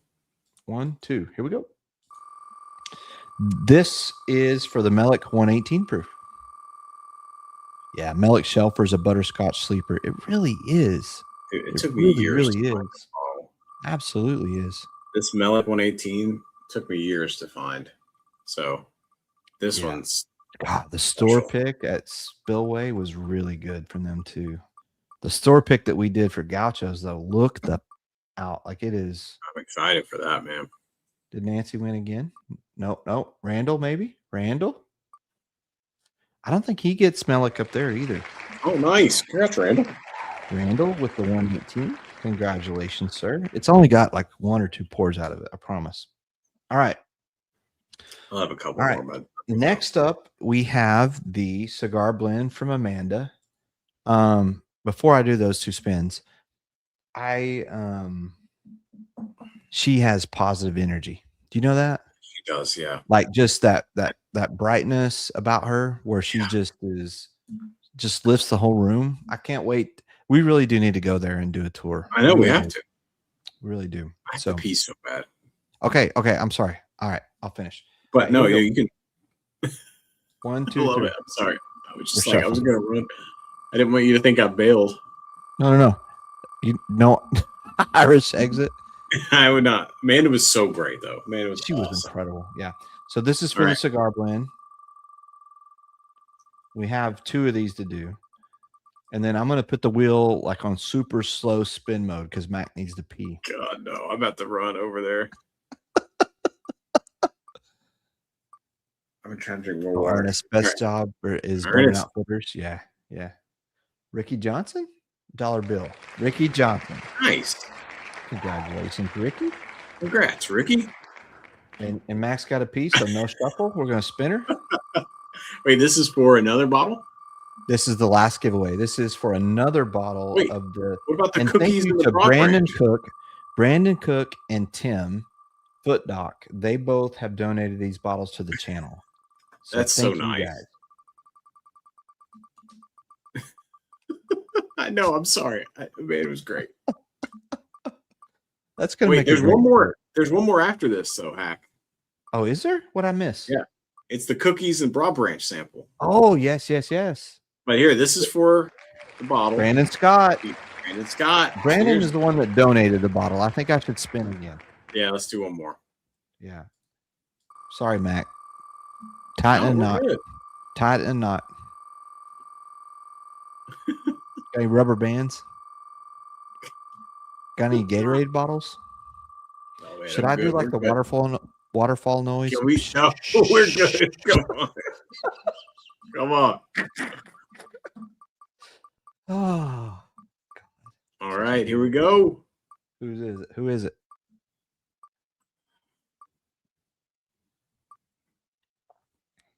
Frank? Here it is. Frank? Frank. Frank Miller, Nice. sir. I think There we he's a go. single malt fan too. That's awesome. That's so great. Congratulations, Frank. All right. Last up is the cookies. How many should I shuffle about 300 times? Let's do 3. We got the Hack and Mac cookies from Naomi. Hack and Mac cookies. And what the you were Broad adding Branch. something else in there too. What The Broad Branch samples, baby. can you just run through the broad branch? No. I'm about to die. I'm about to die. Come on, roll that. Beautiful bean footage. I'm sorry. Oh, I love it. All right, these are the cookies. Cookies. The cookies and Broad Branch. What other Cookies. channel gives you cookies and Broad Branch? You're gonna get Max cookies. Here we go. This is going to be killer. No one else has this. John says one more P.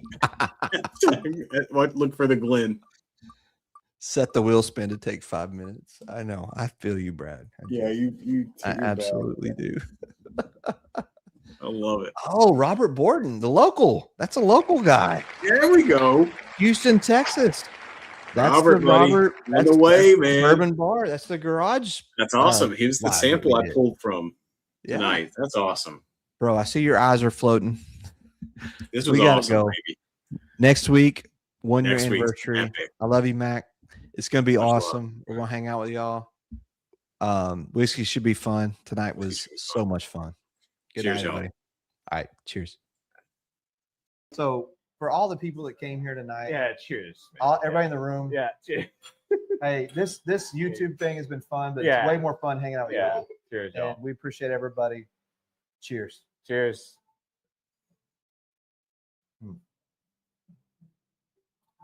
Damn, that's good. Oh, the rye is so good. Damn, that's good. Oh, Cheers, y'all. Cheers, one more y'all. pour. Have More one pour, more y'all. pour Have with one more somebody you pour. love, because you never know when it's that last pour. That's true, buddy. Cheers. Cheers. buddy. Good night, y'all. Have a good night.